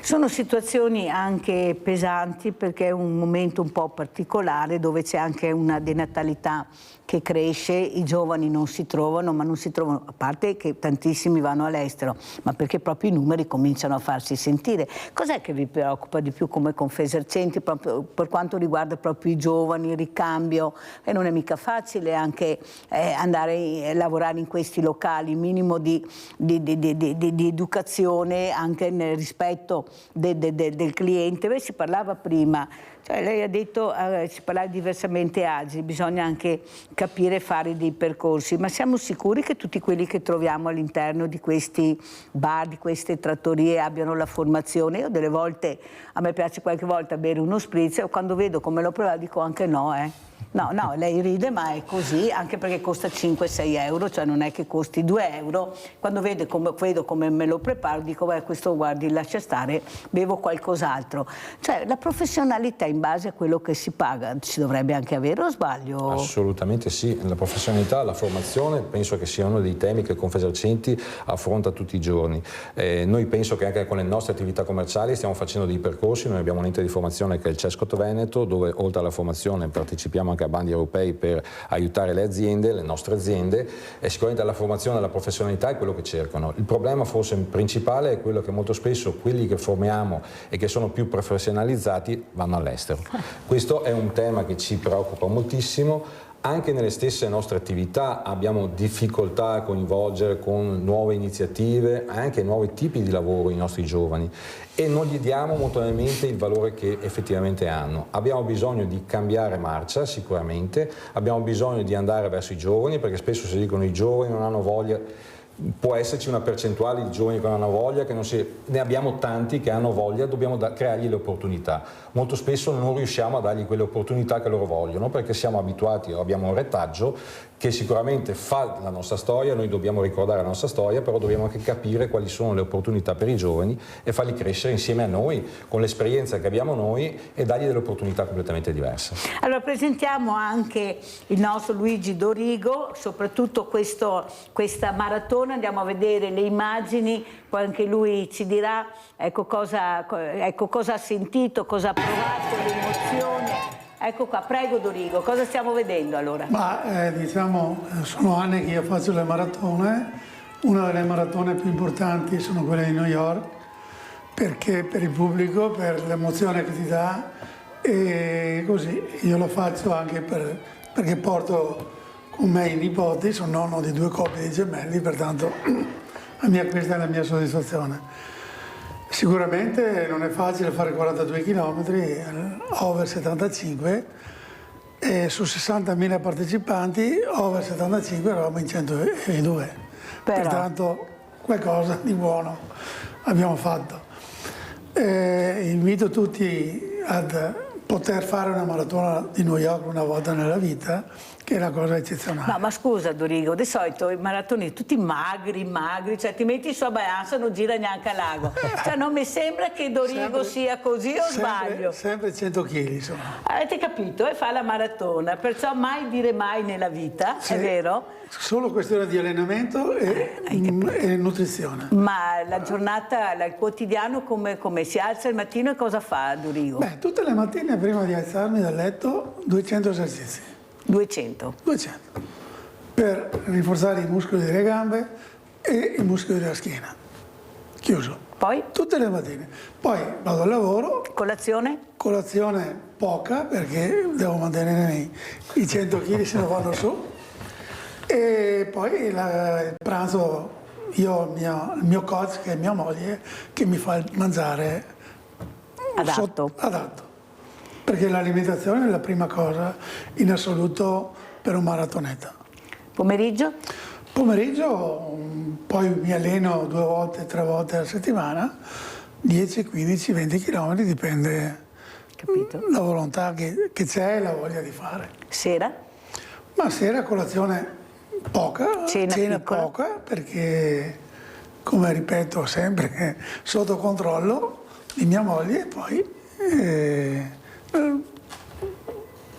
Cioè non è forse Dorigo che anche una mente sana, tranquilla, Io la vedo molto pacato, cioè sereno, la serenità aiuta oltre alla dieta, diciamo una dieta un po' speciale, il movimento, ma anche essere sereni dentro. Diciamo che per fare 42 km e 30 km c'è il muro, o hai testa che colleghi la testa alle gambe, se no non vai avanti. Primo. Secondo, devi allenarti, perché uno che deve fare una maratona minimo deve fare dai 400 ai 500 km negli ultimi 3 mesi. Pertanto piove, vento, sole, si va e ci si allena. Poi, come ripeto, molti sportivi mangiano male, bisogna saper mangiare. Perché la macchina, se metti dentro della benzina che non va bene, della benzina sporca, della benzina e acqua, non va avanti. Però la nostra dieta mediterranea, a mio avviso, e anche dai medici che io, dai nutrizionisti, è una dieta eccezionale, o no? Sì, però le carni devono essere dosate bene, la pasta dosata bene, non dare l'eccesso sulla pasta o sulla carne, che siano equilibrati in maniera di avere sia i carboidrati che le proteine. Io non so se avete visto quel servizio che hanno fatto vedere ieri sera, non dico dove, che riguardava proprio la carne, e quello che abbiamo visto è stata una cosa veramente devastante. Carne scaduta, marcia, rimessa in commercio, cambiato le etichette. Ecco, io mi domando, e qua convento, vorrei anche la sua parola, capire dove ci sono i controlli. Bisogna comprare dal macellaio che si ha fiducia, questo è molto importante, conoscerlo nell'età e che la carne sia buona.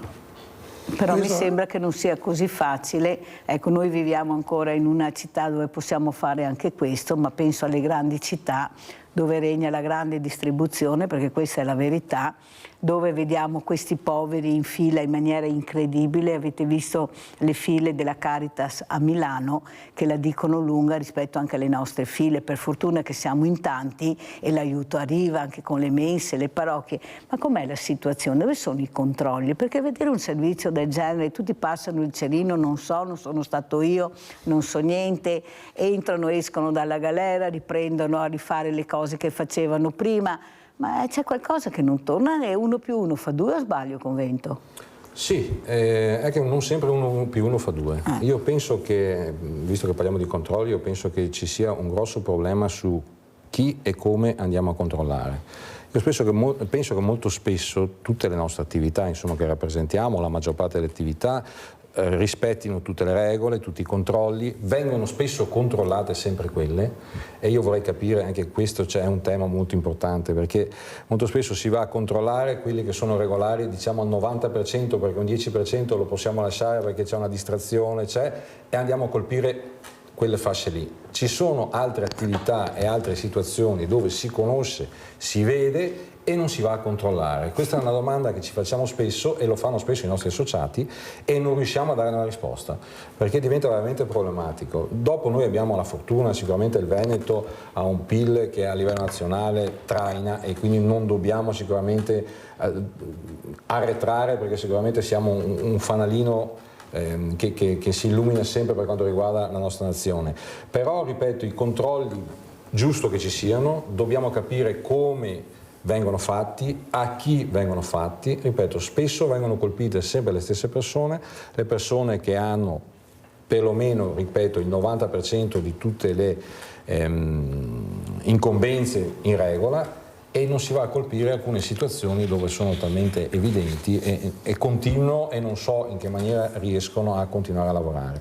E dopo parliamo di burocrazia, no? Perché anche lì molto spesso diciamo come riusciamo a fare la burocrazia. Dobbiamo capire cosa intendiamo per la parola burocrazia, perché è una vita che parliamo di alleggerire la burocrazia, semplificare. La semplificazione ci porta ad altre ulteriori complicazioni, quindi quando parliamo di semplificare la burocrazia dobbiamo capire cosa vogliamo dire sulla parola burocrazia e semplificare, perché molto spesso nel semplificarla veramente la rendiamo ancora più complicata, ancora più documenti, ancora più incombenze per le aziende. Spesso le piccole aziende vengono paragonate alle grandi aziende con costi completamente diversi e situazioni diverse. Bisogna avere un metodo di misura, bisogna lavorare tutti assieme. Non è convinto che forse è il sistema italiano in tutte le sue branche è marcio? Cioè non riusciamo più, lei sorride ma mi viene da piangere, a capire dove andare a parare, perché noi non ce la facciamo. Noi purtroppo non abbiamo la forza per capire l'etichetta, che poi abbiamo visto viene cambiata, carne che era scaduta da anni, perché questo è quello che abbiamo visto, ma soprattutto io ho un banco solidale e io non ho mai carne. Io devo comprarla se voglio, che per nessuno ti regala carne, formaggi, però tutte le mattine vengono buttati tonnellate di merce. Vedendo quel servizio che ho visto ieri sera mi viene un dubbio, ma tutta questa carne dove va a finire?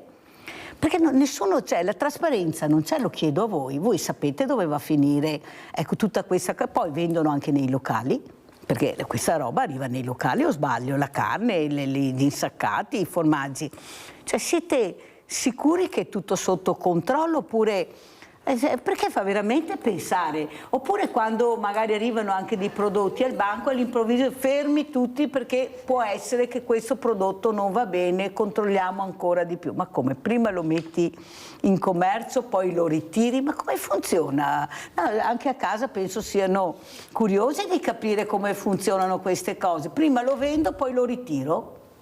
No, guardi, questi sono processi abbastanza complicati e sicuramente nascono sulla grande distribuzione. Quelli che rappresentiamo noi, come diceva giustamente il dottor Dorigo, la filiera corta, cioè quindi dobbiamo cercare, ed è quello che rappresentiamo noi, la filiera corta vuol dire che dal produttore al consumatore, al produttore, al commerciante, al consumatore deve essere molto breve. E lì si riesce ad avere una filiera molto controllata. L'etichettatura, abbiamo fatto un esempio, è giusto che ci sia, cioè è giusto che si siano aumentati i controlli. Bisogna capire se questi controlli vengono rispettati, bisogna capire se ci sono delle strade o delle scorciatoie e quello non è così semplice. Sì. Però lì secondo me dovremmo incrementare i controlli su quelle cose lì.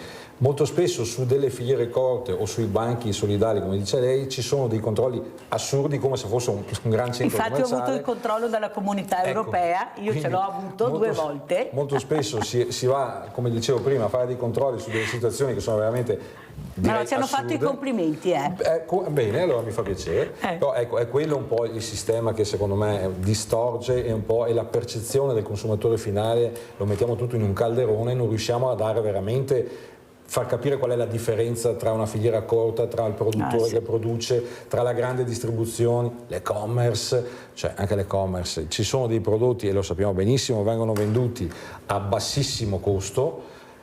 E dopo che prodotto abbiamo noi in casa? Perché a prescindere dal fatto di risparmiare quei 2, 10, 15 euro, dopo alla fine il prodotto che ci arriva a casa da dove viene?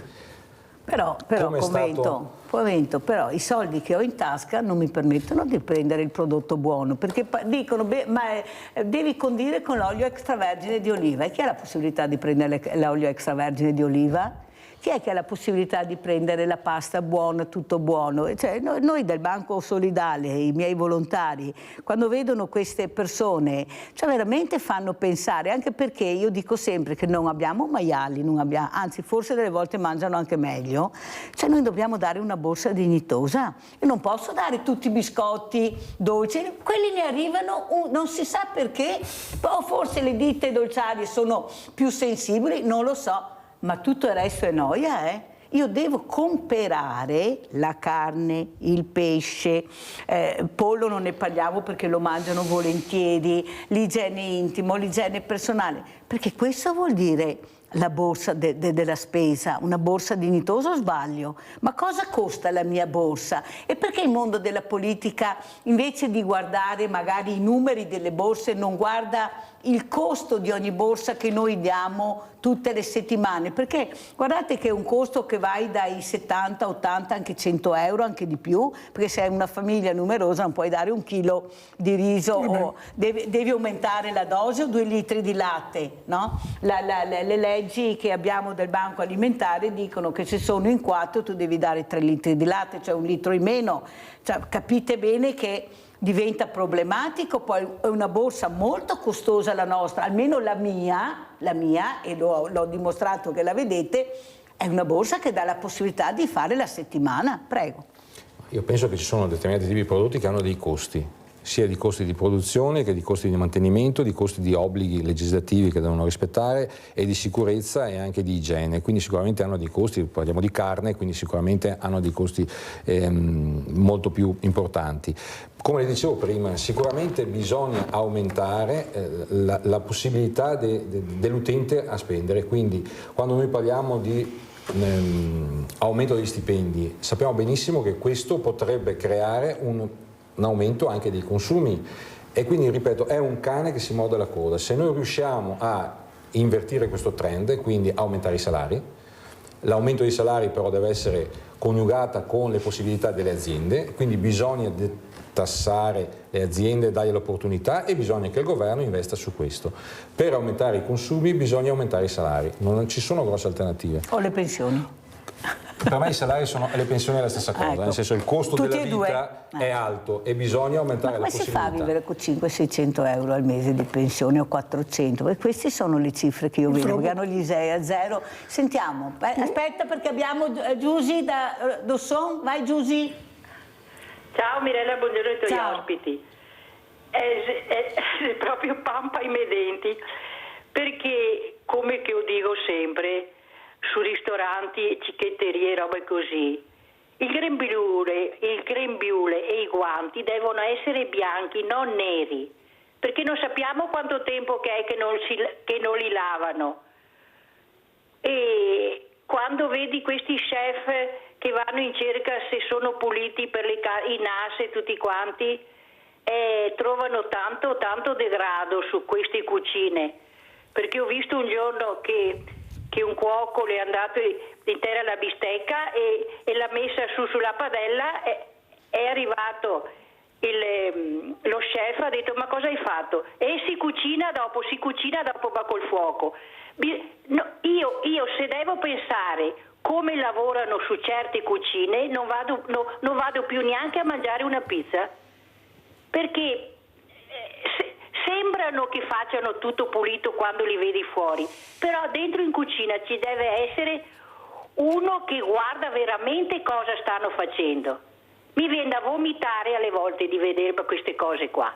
Vi saluto. Abbiamo sentito le riflessioni di Giusy, prego Dorigo, come vuole commentare, so che voleva aggiungere qualcosa. Ma per quanto riguarda la grande distribuzione, io opero nella grande distribuzione a livello immobiliare e conosco molto bene i dirigenti. Posso dirvi che i grandi gruppi hanno un controllo molto severo sulle merci che vanno a mettere a banco, e quando c'è la scadenza, nei giorni, 8 giorni prima della scadenza, eliminano i prodotti dagli scaffali. Fermo, perché è arrivata la deroga che fino all'ultimo giorno puoi vendere il prodotto, perciò le cose che io andavo a prendere mi è arrivata la mail che non posso più andare a prendere, è tutto sospeso perché loro il prodotto lo possono vendere fino all'ultimo giorno di scadenza, una norma di un mese fa.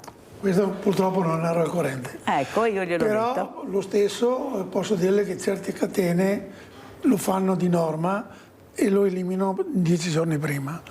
Se lei me dà qualche nome che vado a vedere se riesco ad avere qualcosa, perché veramente... Ho delle buone conoscenze. La ringrazio Dorigo, perché ne abbiamo veramente bisogno, perché come ripeto noi non dovremmo comprare il cibo, dovrebbe arrivarci ai banchi alimentari il cibo.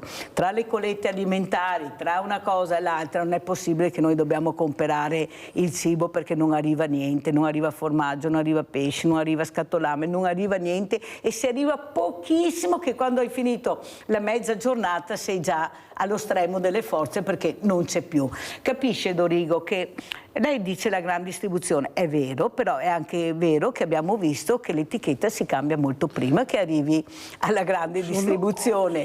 Perciò, come dice Convento, il problema è capire dove fare i controlli, quando farli, a chi farli, o sbaglio Convento? Sì, io volevo anche alla signora che è intervenuta prima, che capisco quello che ha detto, però io non vorrei che generalizzassimo un po' tutto, perché noi abbiamo delle attività commerciali, dei ristoratori ottimi che usano tutte tutte le precauzioni del caso e tutte, ecco, perché è vero che succede, però non generalizziamo, perché sennò creiamo quell'effetto di dire non vado più al ristorante e quindi si blocca ancora di più l'economia.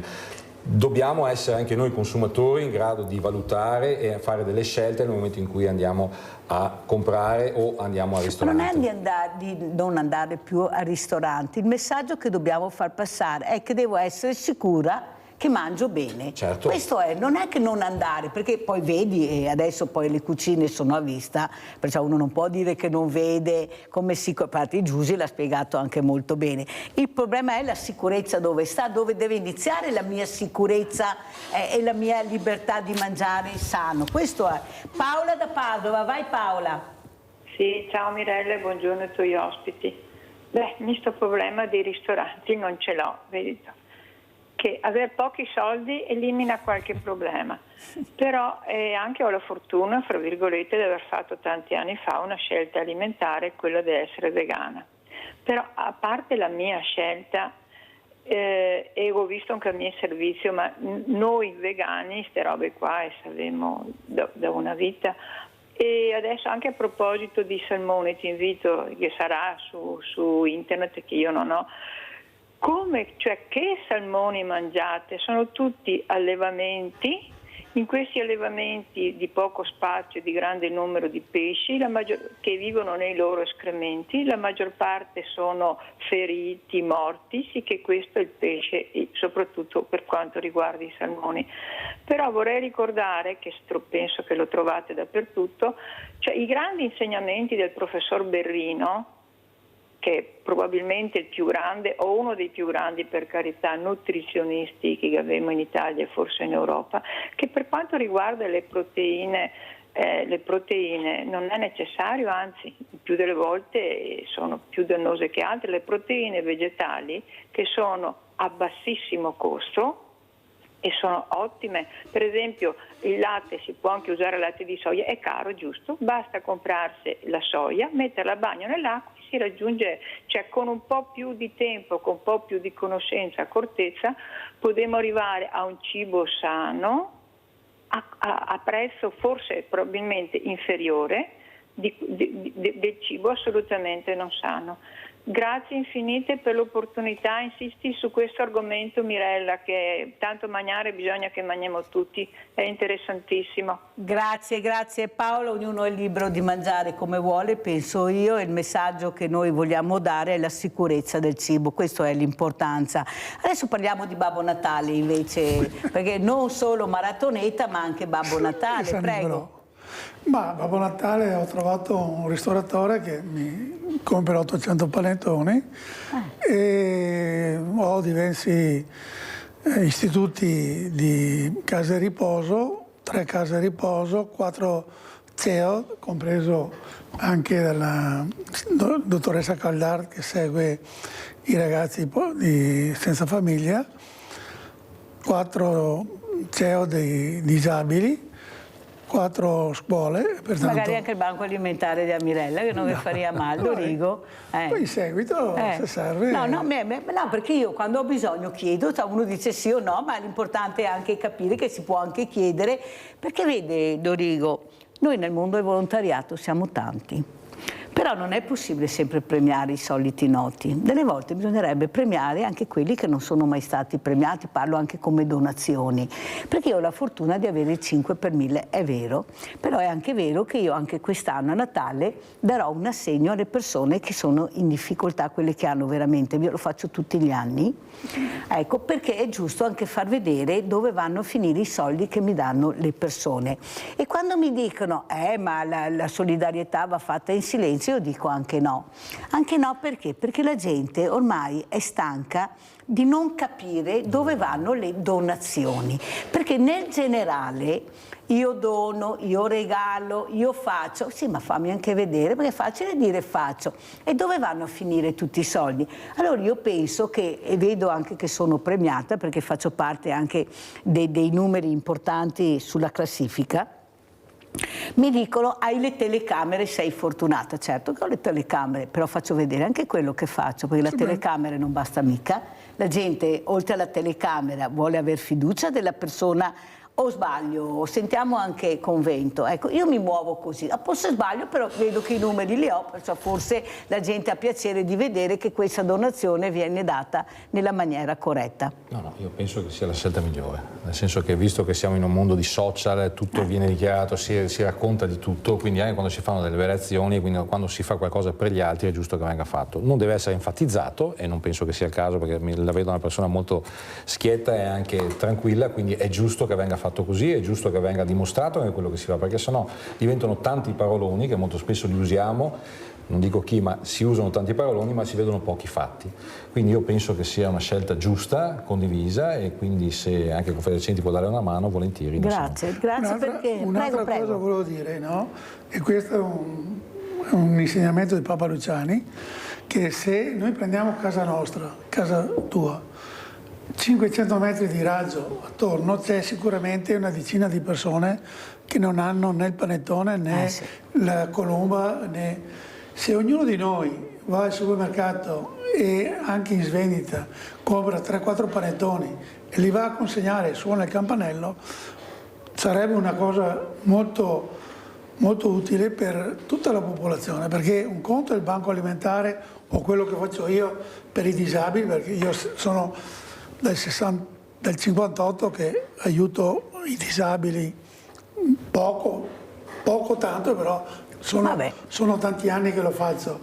Però se ognuno di noi prende 10-15 euro e va a portare il panettone o la colomba o... Beh, calma Dorigo, tanti 10-15 euro per chi che non nega, che fa fatica a fare la spesa. No, parlo per chi li ha. Allora Dorigo, io faccio la colletta alimentare e le posso assicurare che quelli che donano sono quelli che hanno meno.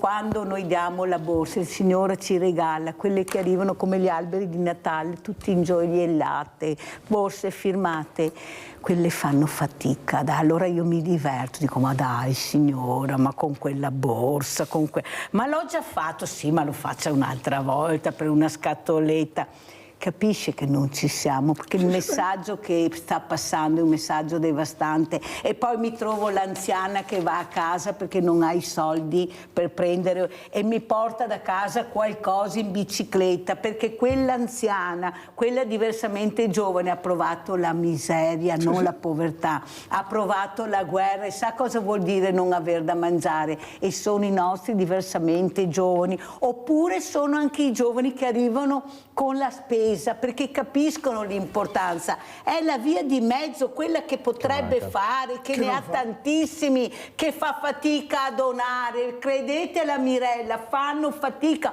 oppure fanno la grande donazione che poi si scarica anche, no, perché lo diciamo Convento, cioè non è che regalano proprio, scaricano anche dalle tasse queste donazioni, perché è giusto anche dirlo, benissimo che ne facciano, però capite quanto siamo ancora culturalmente le persone veramente che potrebbero, come dice Dorigo, prendere qualcosa, cercare di aiutare. Guardate che abbiamo più di 6 milioni, quasi 7 milioni di poveri, e non sono barboni, sono famiglie nostre. Convento e poi Dorigo. Ma io penso, come dicevo all'inizio, il fatto che ci siano queste associazioni, il fatto che si debba creare comunità, quindi l'aspetto sociale diciamo che negli ultimi anni è un po' mancato, e questo sicuramente è un cambiamento generazionale. Lei diceva prima un esempio molto, hanno sofferto la miseria, giustamente, cioè, e noi ci dimentichiamo, o non ci viene più raccontato, o non riusciamo più ad ascoltare quello che ci raccontano i nostri anziani, dove hanno vissuto veramente, e quindi ognuno lavora un po' per sé. Io la trasformo questa anche su una parte economica, così è molto semplice e commerciale.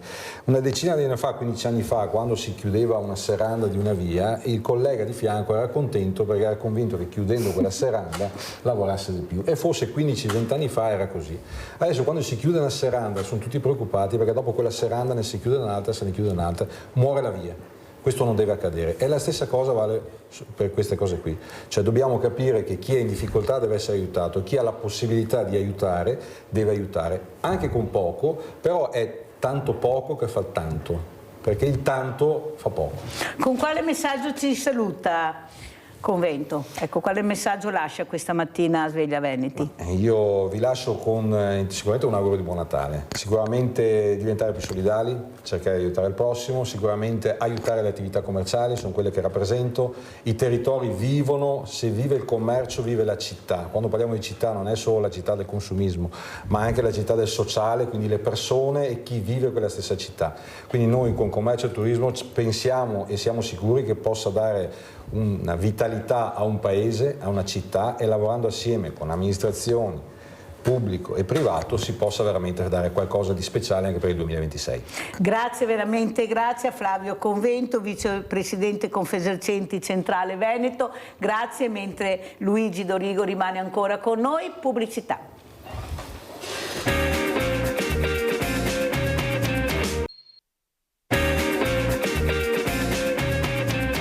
Ed è ospite questa mattina la professoressa Paola Bortoletto, presidente Associazione Nazionale Dirigenti Scolastici. È rimasto con noi Luigi Dorigo, ecco, questo uomo, questa creatività in persona, perché di tutto e di più abbiamo sentito, ma io sono convinto la voglia di vivere, la voglia di fare, la voglia di esserci nel pezzo. Poi è un pezzo diverso dall'altro, però sempre esserci, e questo è dovuto anche a questa tranquillità, a questi nipoti che ha parlato, questi gemelli, li porto con me, li faccio partecipare. È una fortuna avere un nonno del genere, ma chissà quanti ragazzi magari avrebbero piacere, prof, di avere un nonno di questa portata, che li porta a New York alla maratona, che lì proprio, secondo me c'è una coccola e coccola, non c'è solo la coccola dell'abbraccio, c'è la coccola dove tu sai di essere protetto. Lei è presidente nazionale di dirigenti scolastici, io ho avuto dei professori, anche altri dirigenti in questa trasmissione, dove ho detto Dio, patria, famiglia, io ho aggiunto scuola, e se io non ho Dio, perché magari non ci credo o ho un'altra religione, patria devo andare via perché non trovo proprio respiro, famiglia non ce l'ho più. La scuola è preparata per accogliermi, prof? Allora, la scuola è comunque un presidio importantissimo. Certo, c'è anche la famiglia, io non la toglierei assolutamente, perché l'idea è proprio quella di mettere insieme tutte le energie per i nostri bambini, le nostre bambine, i nostri ragazzi e le nostre ragazze, in qualsiasi situazione si trovino, perché poi le situazioni sono le più varie. E quindi la scuola è un presidio fondamentale che permette, per chi la famiglia ce l'ha, però di avere socializzazione, di stare insieme con gli altri, di confrontarsi in questo periodo in cui i bambini sono sempre meno e sono sempre più figli unici. Dall'altra però, per chi è in difficoltà, anche dal punto di vista familiare, sociale, è un luogo dove trovare uno spazio per crescere, per evolversi, per stare con gli altri, perché bisogna stare con gli altri.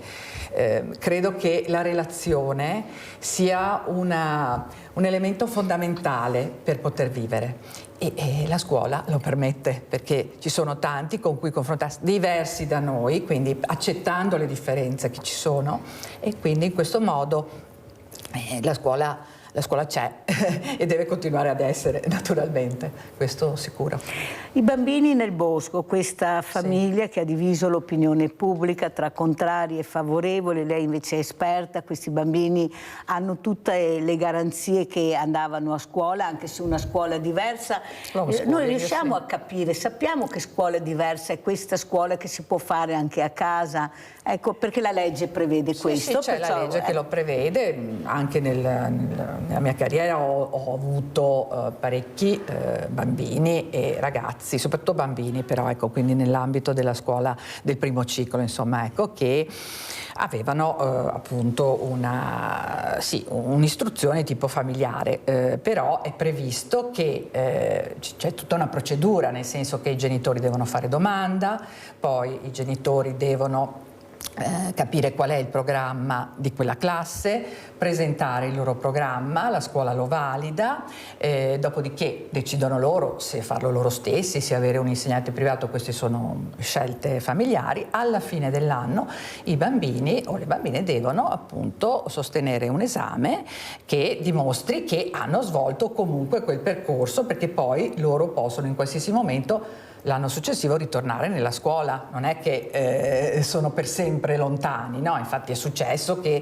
qualcuno ha fatto solo la scuola primaria o elementare e poi alle scuole medie sono tornati nella scuola pubblica, insomma, quindi c'è questa, però ecco, i genitori si presentano, si fanno vedere, c'è un dialogo anche abbastanza continuo, perché io magari li sentivo durante l'anno, se andava bene, se non andava bene, loro mi ripresentavano alcune questioni, insomma, ecco. Qui io appunto non so, perché noi abbiamo avuto solo dalla stampa degli elementi, non abbiamo i documenti che hanno portato a questa decisione. Certo è che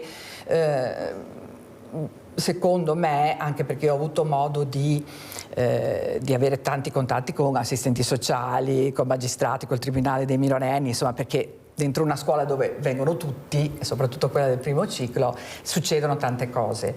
E quindi, se sono state prese delle decisioni, beh, queste vanno considerate, perché sicuramente non sono prese, le ho viste una volta e hanno deciso, insomma, ecco. Dopodiché l'obiettivo, questo ce lo siamo sempre detto, perché poi anche la scuola viene coinvolta quando ci sono queste situazioni, è di non togliere i bambini alla famiglia, ma però di dare loro degli strumenti per essere nel mondo e non per essere isolati e stare male, perché ecco anche questo. Quindi io la vedo da questo punto di vista, quindi le polarizzazioni non portano da nessuna parte. Lasciamo che giudicano gli addetti ai lavori, che hanno tutte le carte in mano per giudicare, per prendere delle decisioni. Adesso si stanno anche muovendo altre cose. E non fai da te, e ognuno può decidere senza sapere la realtà di questi bambini. Viviamo in una società, non siamo, ecco, però appunto poi ognuno sceglie, ma deve avere dei legami col mondo che lo circonda, insomma, altrimenti fa l'eremita. Allora, sentiamo invece Dorigo, questa creatività, questo bambino che c'è sempre dentro di Dorigo. Vediamo questa maschera con la cartapesta, guardate cosa riescono a fare in occasione del carnevale, mi sembra. Prego Dorigo, la creatività. Io da 50 anni ho seguito l'Associazione Carnevale di Marca e sono stato uno dei fondatori.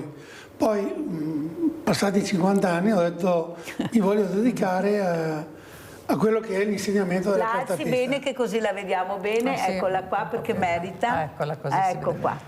L'insegnamento della cartapesta, perché ho notato che in molti asili, in molte scuole, non viene insegnato quello che è le basi per un disegno, anche per un bambino di 5 anni o 6 anni, per disegnare il proprio viso, non gli insegnano quelle che sono le proporzioni del viso, perché gli occhi vanno, il naso va al suo posto, la bocca va al suo posto, non dove vuol mettere il bambino.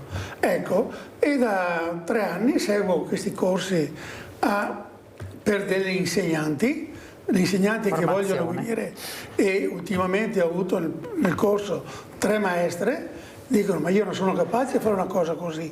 Poi si accorgono che con molta pazienza, perché non è una cosa istantanea, il bambino è portato a avere il telefonino, la cosa subito, la traduzione cosa subito, qui bisogna farlo in 12-15 creare un po' alla volta, con materiale povero, carta vecchia, carta di giornale, colla e un palloncino, da lì si parte.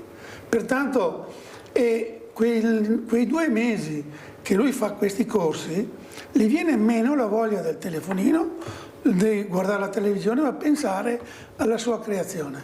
Questo è, a un bambino di 7 anni, se una maestra gli insegna quali sono le proporzioni del viso, no? Perché sono semplicissime, non è che sono cose, sono molto semplicissime, lui dopo il terzo tentativo si fa il proprio viso con perfetto, come sia una fotografia. Sentiamo come commenta la professoressa Bortoletto, magari questi bulli, visto che amano mettersi la maschera, far vedere quelli che non sono, magari creare queste maschere non sarebbe male. Cosa dice il prof? Sì. Come vede questi bambini, questi ragazzi? Sicuramente ecco, la creatività è una valvola di sfogo. Ecco. Naturalmente ci deve essere chi permette, ecco, di svilupparla, quindi è giusto che le maestre, gli insegnanti siano formati mi permetto di dire che giuste le proporzioni, è anche vero che i bambini, soprattutto i più piccoli, quelli della scuola dell'infanzia, devono anche essere liberi, devono essere creativi, devono essere liberi anche di fare un occhio più in su e un occhio più in giù, però in qualche modo Picasso di lavorare, i famosi mostri, no? Di lavorare comunque con le mani per essere distanti da telefonini o appunto strumenti tecnologici che sono molto anche come dire, rigidi e li annientano, insomma, ecco. Dopodiché mano a mano che si va avanti, ecco, noi abbiamo fatto tantissime cose con la cartapesta, i burattini sono anche uno strumento fondamentale poi, esatto, ma per il teatro, quindi anche per esprimersi, e queste sono tutte occasioni per stare insieme, per confrontarsi e per non arrivare poi a quelle situazioni difficili che però sono in particolare più forti nell'età preadolescenziale, insomma, no? Ecco, quegli 11-14 anni, quel periodo lì è un periodo da tenere veramente sotto controllo, perché stanno diventando grandi, l'adulto è sempre meno importante da un certo punto di vista e dall'altra però l'altro o viene con me o è contro di me, quindi insomma c'è una situazione che va sempre tenuta sotto controllo e bisogna cogliere subito se ci sono dei segnali che mettono in evidenza appunto relazioni non positive. Ecco. Però questi ragazzi, non tutti, sono anche in parte molto furbi, tanto è vero che all'interno della scuola succede poco o niente, perché sanno che muovendosi nella maniera sbagliata può succedere qualcosa di grave. Esatto. E allora si trovano dietro l'angolo. Sì, fuori, appena fuori o in autobus. Sì. Ma questa aggressività si può capire all'interno della scuola, che questi ragazzi con queste maschere che hanno addosso bisogna iniziare anche a toglierle? Ci sono degli elementi, perché io sono convinta che un ragazzo che diventa bullo e si vede magari a 12, 13 o 15 anni, lo era già da piccolo, questa insofferenza verso le regole, il comportamento della famiglia che poi si riversa sul bambino, dalle parole al comportamento. Cosa vede lei, prof?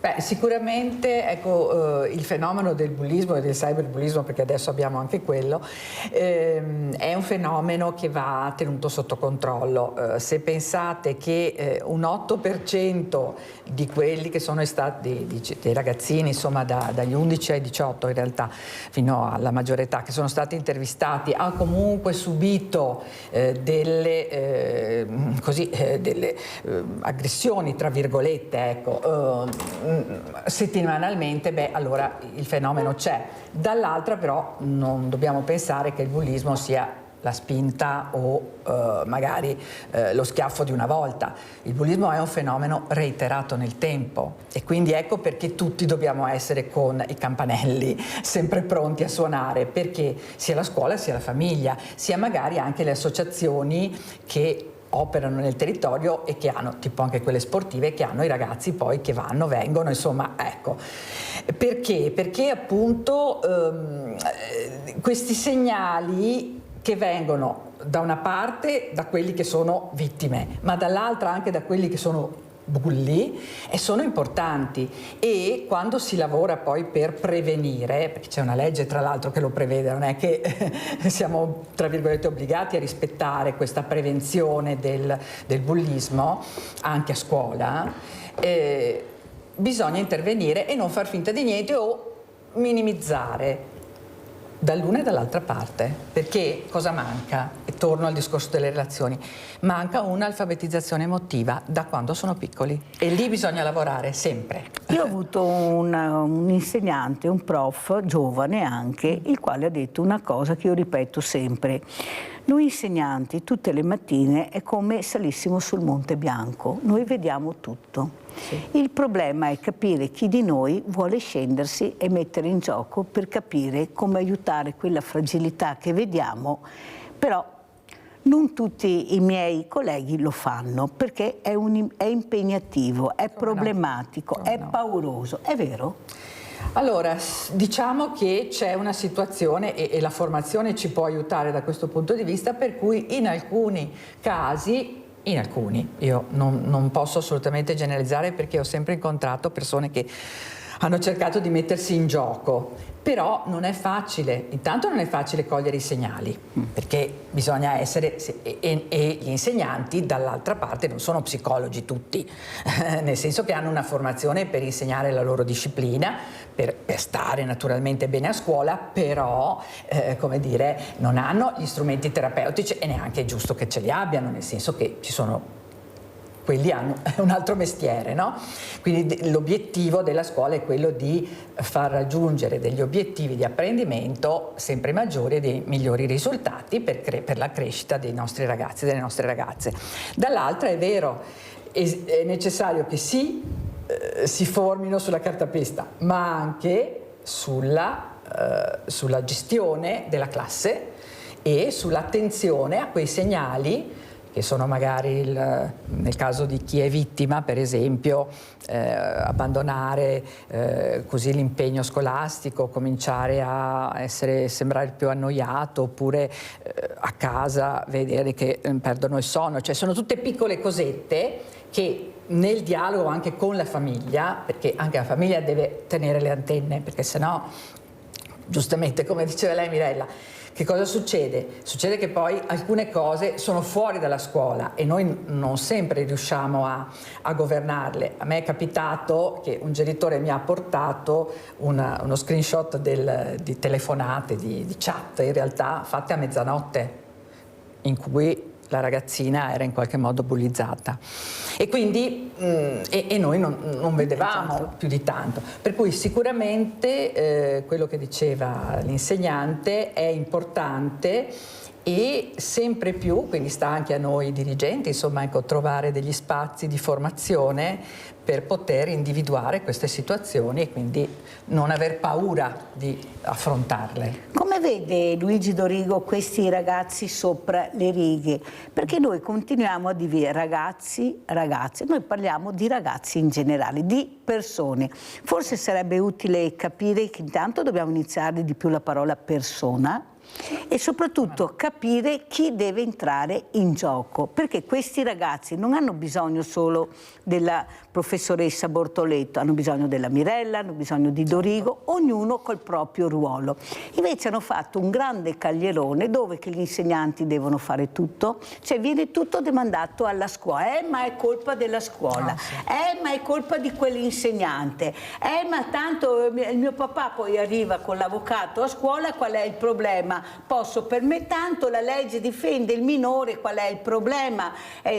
Senza sapere che poi a 18 anni paghi tutto quello che hai fatto, se continui poi arriva ma questi ragazzi se ne fregano, non lo sanno. Ecco, lei come vede questi ragazzi di ultima generazione? Ma io porto un esempio, non mi ricordo chi l'ha detto, che fa più rumore un albero che cade che la foresta che cresce. È un proverbio africano. Pertanto noi parliamo dei bulli, se andiamo a guardare il 5%, no? Anche meno magari. Abbiamo un 95% che ha diritto di lavorare, di fare, di studiare, di avere tutto quello che manca al di fuori della scuola.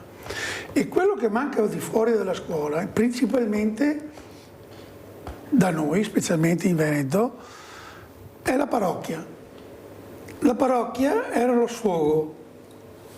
Io porto un esempio che 25 anni fa, 30 anni fa, per 7 anni ho fatto la discoteca per bambini nel salone parrocchiale.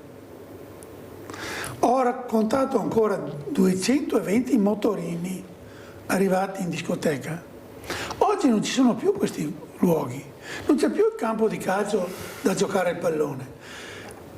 C'è ancora, dai. Sì, ma non su tutte le parrocchie. Nel senso di parrocchie, io parlo di tutte le parrocchie. Certo. O la palestra. O la palestrina, dove il bambino va fuori, va in piazza del comune più importante, Conegliano. Io parlo di Conegliano, ma non va più in piazza San Pietro o nel paese della parrocchia. O a giocare a Venezia, come abbiamo visto. Vanno nel paese grande, nel comune grande, e la trovano la droga, trovano questo. Non ha più lo zio. Perché una volta c'era. Scusa Dorigo, devo correre perché purtroppo il tempo è tiranno. Ma io direi che dobbiamo anche smettere di guardare indietro, nel senso, io una volta, facevo, c'era. Noi dobbiamo vedere quello che offriamo adesso ai ragazzi, perché loro sono molto più avanti di quello che pensiamo. Loro sono stati proiettati proprio in maniera molto veloce su delle cose che noi non riusciamo ancora a capire. Loro nascono con questi strumenti, a 4 anni il bambino riesce a capire cos'è un Picasso, cioè noi non lo avremmo mai capito una volta, perché sono proiettati e forse a mio avviso hanno questa creatività e questa frenesia, perché sono nati correndo questi ragazzi, in maniera talmente frenetica che non possiamo passare il cerino e dire guarda che però io una volta era così. No, tu devi darmi le possibilità di crescere, come ha detto lei, di crescere bene, non di essere fortunato ad avere Dorigo, la professoressa, la Mirella. Quello che mi aspetta di diritto, questo non va, non funziona così, perché l'ha detto lei, mancano le palestre, mancano i soldi, manca tutto. E io ho i ragazzi, queste persone che vengono con le loro mamme al banco solidale. Io le vedo, prof, che è una sofferenza. La mamma non ce la fa a portare le borse, perché sono pesanti, sono tante, poi guai a entrare in macchina in provincia, va diretto, bisogna mettere fuori il parcheggio, e se piove lo stesso ci mancherebbe, però entra chi che vuole entrare, ma non importa, non è questo il momento. E questi ragazzini, prof, li vedo tristi, ma tristi, umiliati. Allora io cerco in qualche maniera di dire, dai, vieni qua, aiuta a fare la borsa della mamma, magari cercare di intrigarli, e gli occhi sono bassi, e dico, come vai a scuola? Bene, mi dicono, e dico alla mamma, è vero? Sì, è vero, perché forse l'unico strumento che hanno per riuscire è la scuola, prof. E io quando vado a casa, perché non li vedo, ma arrivo all'improvviso, che dico, ma non è venuta a prendere la spesa, come fa? Stanno studiando, prof, perché non c'è niente fuori, perché tutto costa, e sanno che se sbagliano dietro l'angolo hanno il nemico che li prende immediatamente. Che gli fa vedere, ma perché piangi? Ma vieni qua con me che in pochi minuti hai tutto. Prof, cosa dobbiamo fare? Cosa dobbiamo dire a questi ragazzi, a queste famiglie? Sono anche delle brave mamme, bravi genitori. Nella povertà forse riesci a capire che c'è ancora il valore e il buono. Lo trovo là, prof, mi scusi se lo dico, ma lo trovo là. È la verità, nel senso che ecco, queste situazioni e comunque il loro impegno, il loro essere studiosi va valorizzato, va valorizzato. Certo che poi escono e trovano magari a casa una situazione difficile. Perché... Scusi prof, il divario inizia in classe, gli alunni più poveri valutati meno promettenti. Beh, questo non lo so chi lo dice. Prego, prof, se lo porti via. Me lo guardo, ecco, esatto. Sì, va bene, sono naturalmente degli studi fatti dalle università. Certo che quell'ascensore sociale che c'era qualche anno fa si è un po' fermato e noi dobbiamo rimetterlo in moto, questo senza dubbio. Quindi valorizzando e anche trovando quegli elementi di creatività, certo bisogna mettere insieme anche gli altri compagni, le altre famiglie, perché bisogna coinvolgere tutti in modo che insieme si faccia un percorso. Non è che bisogna sempre isolare, ma tanto loro non possono, allora non lo invito al compleanno. Anche questo è fondamentale. E fondamentale anche, credo, ecco il discorso della rete, anche quello che c'è fuori, quindi il rapporto con l'ente locale, con le parrocchie se ci sono, con l'associazionismo se c'è, proprio per la squadra di formazione, per fare insieme un percorso, perché se no non ne usciamo. Silvano, vai Silvano, veloce che sono in chiusura, vai. Pronto, buongiorno, parla Genovese, Silvano dopo il Pago del Montello. Quello che hai detto tu che i ragazzi devono aiutare a mettere la roba della spesa dei nonni ai supermercati. 59 anni fa io ero all'estero. I ragazzi che avevano superato la terza media in Svizzera erano davanti alle casse durante il periodo estivo per aiutare gli anziani a mettere la roba sulla borsa. Qua non c'è neanche il ragazzo familiare che aiuta, ma quella volta, 59 anni fa, in Svizzera quelli che sono a casa per le ferie della scuola sono tutti integrati, anche in Germania, riassunti da varie ditte per insegnare il mestiere. Qua sono a passeggio per la strada tutto il periodo estivo, non ci sono delle cantine, delle cose dove fanno i fiori, dove fanno altre cose, il falegname da inserirli, l'idraulico e via seguendo. Qua non c'è il sistema, qua sono vagabondi nel periodo estivo i nostri ragazzi. Dopo la proposta che ha fatto il sindaco di Treviso, che bisogna farli pagare e metterli in prigione, bisogna metterli su un centro rieducativo, non in prigione mi costano di più di farli un centro per rieducarli. E il sindaco ha detto bisogna farli pagare la condanna e metterli in prigione. Ma dove siamo arrivati? Grazie Silvano, hai fatto le riflessioni a voce alta. Allora sentiamo Luigi Dorigo, come commentiamo? Dove dobbiamo mettere questi ragazzi? Dobbiamo farli diventare dei creativi facendo una formazione importante? Bisogna seguirli passo per passo, come diceva la professoressa, perché quando vengono abbandonati trovano il lupo dietro la porta o dietro l'angolo che li porta con sé.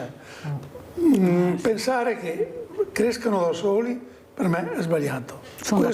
Questo è fondamentale.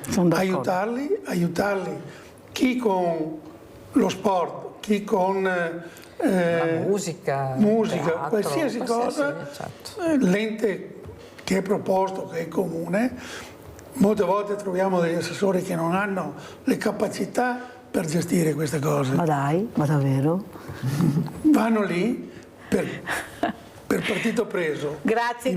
Sentiamo come ci saluta la professoressa Bortoleto, ma siamo in chiusura, certo. 1 dicembre, prego prof. Ecco, per seguire quello che diceva il signor Dorigo, adesso io andrò proprio in settimana a Roma, insieme con altre associazioni della scuola, a interloquire, a parlare con le parlamentari della Commissione Settima, quindi che si occupano della scuola e dell'istruzione, proprio per mettere sul piatto i patti di comunità, in cui comune, associazioni, scuola e anche famiglie, perché insomma non ci sono pure loro, si mettono insieme in un tavolo e cominciano a dire quali sono i bisogni di questo nostro gruppo, di questo territorio, di questi nostri bambini e bambine, e si lavora insieme. Ecco, questo della rete e dall'altra puntare sulle relazioni.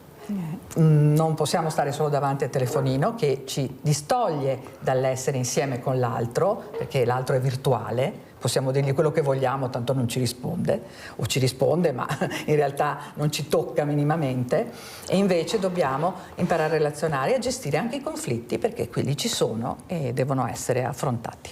E con queste parole io ringrazio tantissimo la professoressa Paola Bortoleto, Presidente Associazione Nazionale Dirigenti Scolastici, parole molto importanti, quelle che ha detto alla fine di questa trasmissione. Si cerca di andare avanti per risolvere i problemi con persone competenti, con persone che sanno, non con tavoli, mi scusi, di commissioni, non si riesce a capire come mai è arrivato su quella sedia, cosa parlo io con questo qua. Beh, ecco, finalmente tavoli importanti. Grazie alla professoressa Bortoleto, grazie ancora a Luigi Dorigo, questa creatività in persona, di tutto e di più, veramente grazie di esserci, perché sono dei messaggi veramente belli. Come ci saluta Dorigo, velocissimo? Bene, i bambini hanno diritto di studiare e divertirsi, noi abbiamo il dovere di farli studiare e divertirsi. E con queste parole grazie, andiamo a vedere invece il vostro assegno, a chi l'ha portato Mirella, e ancora grazie, sempre grazie.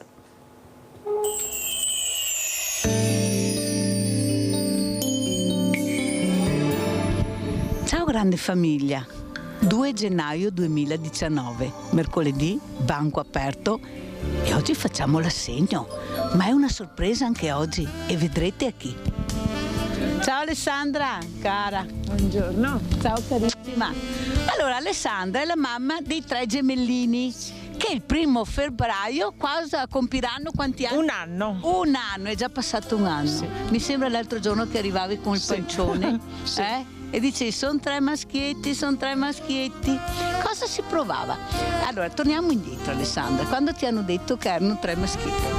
Una gioia immensa, però un pensiero, ho pensato come farò con 3 da sola e poi le forze sono venute. Come si chiama? Alberto, Marino e Giulio. Alberto, Marino e Giulio. Questa mamma però era un po' in difficoltà e allora il Banco Solidale ha cercato di aiutarla e oggi c'è una sorpresa Alessandra. La grande famiglia di Rete Veneta ha deciso di darti questo.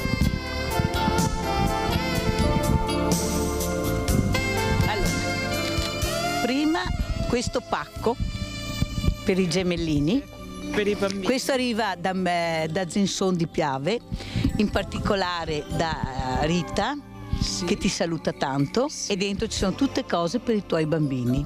In più la grande famiglia di Rete Veneta hanno deciso di aiutare i 3 bimbi perché dovranno andare all'asilo, i soldi non bastano mai, allora questo è l'assegno Alessandra della grande famiglia. Io posso solo dire grazie, mi sento quasi indegna per tutto l'aiuto che mi avete prestato. Tu non devi sentirti indegna, anzi sei stata una bravissima mamma che hai saputo affrontare anche il Banco Solidale nel momento che avevi bisogno. Sì. Hai guardato i tuoi figli, i tuoi bimbi, sì. Hai detto Mirella io ho bisogno di cose per i miei bambini perché sono 3 non ce la faccio e noi abbiamo cercato di aiutare. Ma a distanza di 1 anno cosa si prova? Ritornare sempre al banco, vedere crescere i bambini e vedere questa grande famiglia che vedi che ti abbraccia in continuazione? Beh, un senso di gratitudine e un senso di poter dire un domani voglio almeno dare un qualcosa anch'io a chi mi ha aiutato, un senso comunque di gratitudine. Io ho letto la tua lettera che mi hai scritto e mi sono commossa, non riuscivo ad andare avanti quella mattina perché delle volte toccate proprio la Mirella nel profondo, nel senso che tu hai fatto capire quanto importante è stato il Banco Solidale per te. Questo sì, perché mi sono ritrovata un attimo in difficoltà e quindi ho dovuto chiedere aiuto. Quindi non c'entra niente l'orgoglio, quando ci sono dei bambini purtroppo bisogna anche avere il coraggio di chiedere aiuto. Allora saluta la grande famiglia di Rete Veneta e fai Grazie. gli auguri. Cosa vuoi a questa famiglia 2019? Cosa dovrebbe portare a questa grande famiglia? Tutto quello di cui ciascuno ha bisogno, dalla salute al lavoro, pace in famiglia, all'armonia. Ognuno di voi sa quello di cui ha bisogno, io lo posso solo augurare. Allora anch'io vi dico grazie perché anche questa settimana abbiamo fatto una buona azione, aiutiamo Alessandra e i suoi 3 bellissimi gemellini. Ciao, anche quest'anno devo dirvi prossimo assegno.